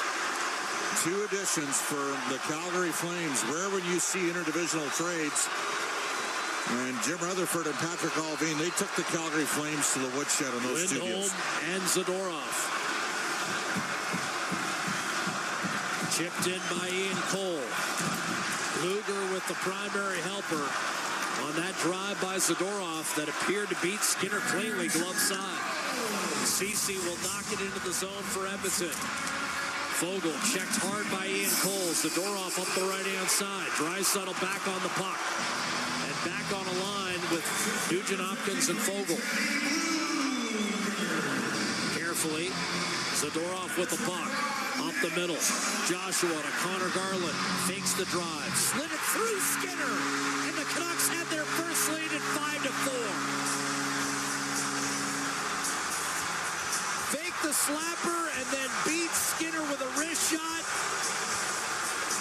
And the Canucks have turned a 4-1 deficit late in the second period into a 5-4 lead. Well, we talked about the end of the second. Edmonton needed to be up by 2. Give Vancouver credit. And we're watching a pairing have an absolutely brutal night defensively, and they're picking them apart. To the point that I don't know if they can keep playing the 2 together. Nurse and Ceci. They might have to split those guys up. Oilers are going to load up McDavid, Draisaitl, and Hyman here. Not a great goal for Stuart Skinner. 5.5 to play in the 3rd period. Face-off win for Miller. Myers to Besser. And it's worked up the right-hand side. Garland from Joshua and Zadorov. And another 3-point night in a game 1 for Dakota Joshua. Draisaitl a strike to Ekholm. Checking his Ceci. Got it off the boards, not out of the zone. Flipped by Pius Suter, did not get it out. McDavid finds Zach Hyman, left half boards, trying to get by Tyler Myers, does so, curls it to Draisaitl, deep in the right corner, over to McDavid, right circle, waiting, dishing, and poked out of the zone. What a read by Miller. So Zadorov with a goal and an assist, 2 goals in 39 seconds for the Canucks. The Oilers on a reload after a Vancouver dump-in. Hoglander, his first point of the series came on the tying goal by Zadorov. Edmonton dumps it in. McLeod got it to Holloway, but his centering pass went off a skate, and Quinn Hughes will fire it in from the red line. 4 minutes, 20 seconds to go in the third. Looked like a hold that time on Holloway, but no penalty was called. A pass through the wickets of McLeod, and that's an icing call against Edmonton. With 4:13 to go in the third period, Holloway clearly thrown off stride, and now the Canucks will get an offensive zone draw, suddenly protecting a lead with the 2 goals in 39 seconds. 4 unanswered for Vancouver. And Bob, you and I haven't seen this since Game 3 of the Winnipeg series 3 years ago. Yeah. When the Oilers coughed up a 4-1 third-period lead. Darnell Nurse was a different player at that time. He was playing more. He was playing 25 minutes a game. McLeod wins the face-off from Lindholm. Here's Kulak up the left-hand side. Holloway. McLeod drops a Kane, a shot. Save Sheeloff's rebound loose. And Joshua able to pull it out of the pile. Chips it smartly back to center. Now Kulak up the left-hand side, off a Kane and out of play into the Vancouver bench. 3:55 to go in the third. And for the first time since prior to the game, this crowd is on its feet. 19,000 waving the white towels. The Oilers have 4 minutes to live in Game 1. They trail 5-4. Vancouver with 4 unanswered, including 3 in this third period in a span of less than 5 minutes. 5-4 Vancouver, Game 1 of the Western Conference Semi continues in just a moment. The Oilers Radio Network. From the biggest stadiums to the coziest holes in the wall. From house parties to porch hangs to pride celebrations. From your favorite fuzz shop to your local Indian spot. From noodle bars to sports bars to salsa bars. There's a Molson with your name on it. Canadian Ultra XL. Molson. Everyone in. Must be legal drinking age. Look, I know this is radio, so it's hard to show you how much is on sale during the Big One clearance event at End of the Row Flooring Centers, but it's a lot. Like this flooring, or this one, and all these. Yep, all at clearance pricing for a limited time. Now, you don't need to just imagine what it would look like, though. You can use our visualizer at endoftheroll.com to upload a picture of your room to see the flooring in your actual home. Try it. Find something you love, then get a great deal on it at the Big One clearance event on now at End of the Roll Flooring Centers. Let's get flooring. As the excitement heats up on the ice, why not heat things up at home too with Pizza 73, the official pizza of the Edmonton Oilers. There's no better pairing for hockey than hot, delicious pizza delivered right to your door. So whether you're cheering from the arena or your living room, make sure you've got Pizza 73 on your team. Order now and fuel your playoff passion with the perfect pie. Remember, on game nights, don't just watch, deliver with Pizza 73. Listen on air, online, and on the Radio Player Canada app. This is the Oilers Radio Network. Oilers just recorded their first shot on goal. It was Evander Kane in nearly 23 minutes. 22 minutes, 44 seconds, according to our Reed Wilkins. And it's 5-4 Vancouver, and Edmonton's got to ratchet up the shot output right now. Draisaitl out there with McDavid and Hyman. Ekholm and Bouchard. Edmonton's 5 best out there. Ceci clears. Draisaitl fell down. I mean, he's pretty compromised. He's trying to gut it out, but he's going to have to come off. Draisaitl does so as the Canucks thrust it down deep. Here's Bouchard. Off to McDavid. One touch on to Ryan Nugent-Hopkins. He'll shoot it in. Sheelovs to Ceci. Up the left-hand side. Batted down out of midair and out. Ceci, a good play. And now the hard-working Mikheyev up against Matthias Ekholm as we come up on 3 minutes left in regulation. Vancouver 5, Edmonton 4. The Oilers now in search of the equalizer. They led for the first, they led for a sequence of basically 50 minutes. Here's Fogle driving in from the right-hand side. A hard backhander sails wide. Rebound Nurse. His shot floats wide against Sheelovs, who's faced only one shot here in this third period. Luger to Joshua. Nugent-Hopkins could not control a pass from Ceci, and it's Cole wiring it up the right-hand side. Joshua gives way to Pedersen, who shovels it down deep, and Skinner to knock it down. 2.5 to play. McLeod fell down. Nurse on the puck. Jammed it up the boards. Perry had it and lost it. Perry tries the right-hand side, and McLeod punches it forward against Quinn Hughes. He's got the puck. Cody Ceci shot from the point. Weird bounce off the stanchion, and Lindholm was the first to recognize and send it skipping through the middle. How is this not going to be icing? There's the call. I thought they weren't going to call it. Murchison didn't look like he was going to. Now he will with 2:09 to play in the third, and Corey Perry is informing Kyle Raymond, one of the two referees, exactly who should be on the ice. Tocchet is furious at the icing call. Well, Tocchet's got a lot of calls in this game. Skinner's out. They're pulling the goalie. They've got 6 skaters out with McDavid, Draisaitl, Hyman, Nugent-Hopkins, Ekholm, and Bouchard. Only won 36% of the draws. Leon's going to take it, and he's been hurting for certain. Missed 10 straight minutes to conclude the second period. And that's where the momentum swung in this game, Jack. Oilers with 1 shot on goal in the last 28 minutes of this hockey game. 2:09 left in the third. Crowd in an uproar. Miller off the draw. Won it, but McDavid's first on it. Net is empty. 6-on-5. Here's Ekholm left point to Bouchard. The Oilers trail 5-4. Leon Draisaitl with control. Right circle. Minute 55. Goal line. And Nugent-Hopkins just missed McDavid. That caroms off the corner boards and out to center ice. He had him. That play was there. Bouchard. Draisaitl one touch on to Hyman. He'll get it in deep. Tyler Myers bulldozed by McDavid. Puck in his feet. Myers can't find it. Hyman does. Twirls it around the boards. Besser dashes over. Could not slash it out of the zone. Poke between the wickets of Hyman, and now Leon Draisaitl. Red circle cross ice tipped away by Miller. Great read by Miller. He saw Nugent-Hopkins perched deep in the left circle, and with 1:27 to go in the third, this enables Vancouver to change. Remember, the Canucks had been whistled for that icing, so they're able to get some fresh charges on the ice with 1:27 to play. Edmonton will stick with... Now you take the timeout. No, hold on. McLeod came on. This is Chris Knobloch buying some time here, and now gotta win a draw. The Oilers will keep it moving. Same 6 out there. Net empty. Off the face-off. Lindholm beaten cleanly. Off the draw by Draisaitl. Ekholm high slot. Bouchard looking for the tie. 1:20 to go. Nugent-Hopkins left corner. Checked by Lindholm. Canucks lead at 5-4. And they come up with a puck. Pedersen shovels it down the ice. Big bounce. It'll die right in front of the Edmonton net. Collected by Bouchard. 1 minute, 5 seconds to go. Here come the Oilers left to right. Hyman had it knocked out of the zone. Ekholm had it. Got it to Nugent-Hopkins. Less than a minute to play. Down the stretch in Vancouver. Hyman charging to the net. Centering pass. And that just missed.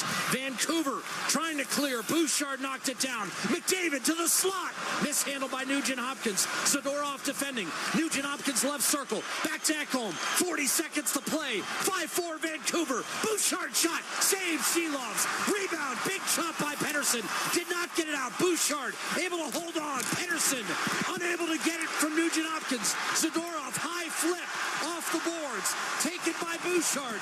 20 seconds to play. McDavid backs in on Rodick. Powers dishes. Shot. Ekholm block. Rebound. Hyman in front. Steer to the corner. 15 seconds to play. Bouchard one-timer. Draisaitl save big. Shelovs. Big bounce. Miller can't get it out. Nugent-Hopkins. Ekholm 5-second shot blocked. Rebound. Draisaitl 2 seconds. Ekholm at the horn. Deflected away. And the Canucks hang on for a 5-4 victory on home ice in Game 1 of this Western Conference semifinal. A frenetic finish. The Oilers gutted, having seen a 4-1 lead evaporate. Vancouver selling out, shot blocking, and ultimately permitting the Oilers just 2 shots over the final 27 minutes of regulation. They turn a 4-1 4-1 deficit with 23 minutes left in this hockey game into a most unlikely 5-4 win over the Edmonton Oilers. They take the opener, and they lead the best-of-7 series 1-0. And now 5 games have been played between these two teams this year, and Vancouver's won all 5. Well, you know, the first 2 games here, we talked about the fact that the team needed to get some more saves. I got news for you tonight, Jack. Edmonton needed a couple more saves tonight. You take a look at who got the Oilers. It wasn't Pettersson. Miller made the real nice deflection. Darnell Nurse and Cody Ceci had a real tough game, 5-on-5, 4-on-4. The Oilers, by my count, gave away 2 goals. Just in terms of puck handling miscues, defensively, under duress. And you got to give the Canucks full credit. They came back. They battled back. This crowd was dead. I mean, it was 4-1 late second. It was 4-2, and Nugent Hopkins hits the post in the short side 4-on-4 attempt on the ice. And then you have a routine clear to get out of the zone. You turn it over. With Nurse and Connor McDavid, Connor was not... This was not one of his better performances. We have to be concerned about Leon.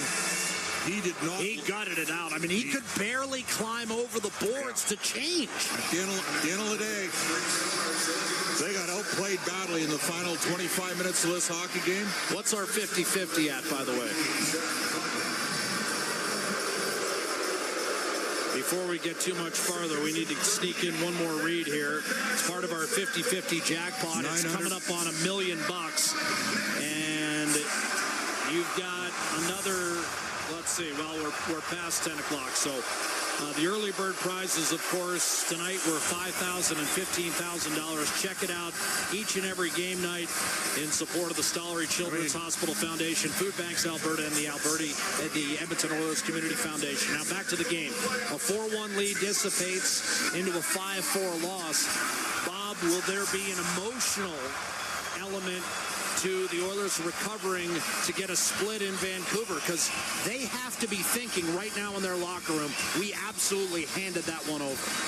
Well, they did hand the game over. They blew that game. So does that play, do you have to get through that mentally as much as physically in terms of recovery? Didn't like how they played. Now, they got to start. Ken Holland needs to start with the gamesmanship right now. When he's sitting there meeting with the series supervisor, he's got to say what the blank is going on here. They had one power play the entire game. Early in the game. And it was a too many men on the ice. It's an automatic call. Yeah. There were multiple reaches, slashes, hooks, not called. The call on Brown, the call on Holloway. I thought Holloway drew 2 tonight. And he couldn't get a call. Rick Tocchet worked the league before this game ever started when he put one of the series played 5-5. Well, they got their wish. You could bet on it. They got their wish. And the bottom line is the Oilers are going to have to have a conversation. It's not in the nature of Chris Knobloch, but they... And just so people don't misinterpret what you're saying, you're not criticizing Rick Tocchet. That's part of the series. Part of gamesmanship. Yeah. And now the Oilers got to show some gamesmanship back. You got to give the Canucks weren't scoring. Jack, 24th in the league in goals for since the All-Star break. Bob, they scored 13 goals in a 6-game series and won it.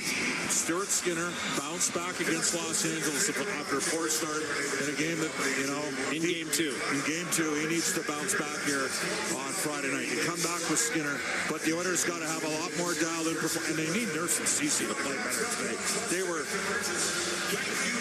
They were hesitant all over every time they were out there. Just go. That's what Ekholm does. Ekholm, you want to know how many goals on the ice Nurse and Ceci were on for tonight in this game? Wasn't pretty. Bob, do you think Adam Henrique will try to talk his way into the lineup for Game 2 now that the Oilers have lost Game 1? He was kind of a borderline situation heading into the first 2 games of this series. Does the Oilers' loss change what the plan might be for a guy like Adam Henrique who's close? They've already got one guy compromised in Draisaitl. We need to find out what exactly is going on from him. He did take a cross check to the back. Did he end up spasming? Is that what ended up happening? Sometimes you feel... And then Zadorov went after him, and that resulted they went after Connor and Leon and Edmonton's skill guys all game, and they got away with it. There was no call. This is where the league sits there. They want to have the NBA numbers, but the NBA protects their star players, and the NHL doesn't protect their star players. It's it's the opposite of what used to happen here at the Sedins. Like the Sedins were classy guys, right? And they played through the crap, and they were often criticized.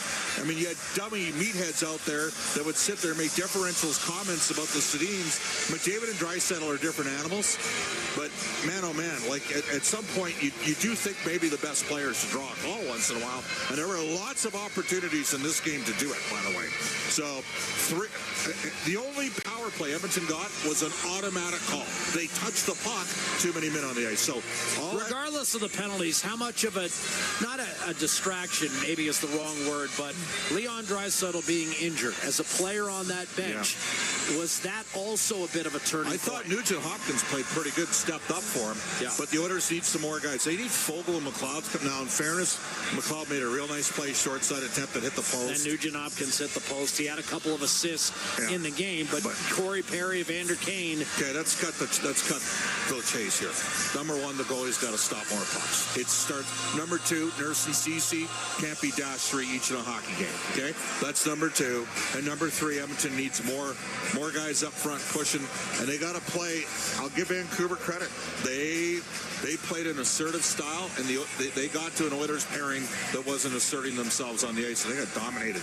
And there were some bad 5-on-5 numbers in the LA series as that went on too. After a real strong performance from Ceci and Nurse in game number 3, it tailed off in the back half of game 4 and parlayed itself into game 5. So we'll see, but it starts in goal. Skinner's simply got to make more saves. I mean, they scored on. Now, the Oilers did not have a lot of grade A scoring opportunities in a hockey game, Jack. Well, especially in the last 23 minutes. Jack, Vancouver sold out. I think it was 5-1 in high danger scoring chances through 2 periods. The Oilers have 1 in the third. So Edmonton goalie has to play better. One of the deep pairings got to play a lot better. They got to get more support throughout the lineup. Final thought from you concerning game 2. Because of the way in which Edmonton lost game 1. Usually I'd say, a series doesn't start until the home team loses a game. But the way this went down tonight, does it magnify the importance of game 2? In terms of, does Edmonton feel that much worse if they go down 2-0 knowing they handed over game 1? Is game 2 more important because of the way this one went down tonight? We're at the stage here where you're starting to wonder, can you beat this team? And if you're Rick Tocchet, you got a captive audience of a group that were collectively losers for 7 of the previous 8 years, didn't make the playoffs. The one time they made the playoffs was in the bubble in a fluke year. He's got these guys. He's a good coach. He's going to win Coach of the Year. This guy might win Coach of the Year in a couple of years from Edmonton. But right now you got one team full of confidence that they can come back at any time and that they can score a will in the Oilers. And you got another team right now that's wobbling a bit. But this is, if the Oilers are to win it this year, this is the chapter one of the chapters in the book where they sit there and recalibrate. You're not going to win every night. Several of Edmonton's top players did not have a strong performance tonight. The Oilers wilted a bit as this one went on, and we got to see how Edmonton responds. Did I answer your question? I don't think I did. No, you did pretty well. 19 goals against in the 3 games that have been played in this building for the Edmonton Oilers, and tonight 4 unanswered Vancouver goals in the last 23 minutes of regulation. The Oilers went nearly 23 minutes without a shot on goal tonight, and thus, despite 2 goals from Zach Hyman, 2 assists from Leon Draisaitl, and 2 more from Ryan Nugent-Hopkins, the Oilers come up with a 5-4 loss. Stuart Skinner will be charged with it as he stops 19 of 24 tonight. Meanwhile, Archer Shilovs did not have a great game. They're going to add on a couple of more shots here as we kind of wrap it up. 4 shots now credited for Edmonton in each of the last 2 periods, 18 for the game. So Shilovs officially 14 saves on 18 shots. It's enough tonight. And Vancouver getting some timely efforts. Dakota Joshua's second 3-point game of the playoffs. Carson Ceci had a couple of helpers. Lindholm and Nikita Zadorov each with a goal and an assist. And it all adds up to a thrilling comeback for Vancouver. Final score 5-4. Zadorov and Garland turn a 4-3 deficit into an eventual 5-4 victory with 2 goals in a span of 39 seconds. So with that, Game 1 is complete. And Rick Tocchet and the Vancouver Canucks lead this best-of-7 series 1-0. We'll play Game 2 on Friday night, and we'll have that puck drop for you at 8:20 Mountain Time. Until then, for Bob Stauffer, Reed Wilkins, Rob Brown, this is Jack Michaels saying good night from Rogers Arena. Once again, the final score, the Vancouver Canucks 5, the Edmonton Oilers 4, Game 1 to Vancouver, Game 2 Friday night. Ladies and gentlemen, the pleasure was all ours. The Rogers post-game show starts right now. Exclusive live interviews, expert analysis, and game highlights.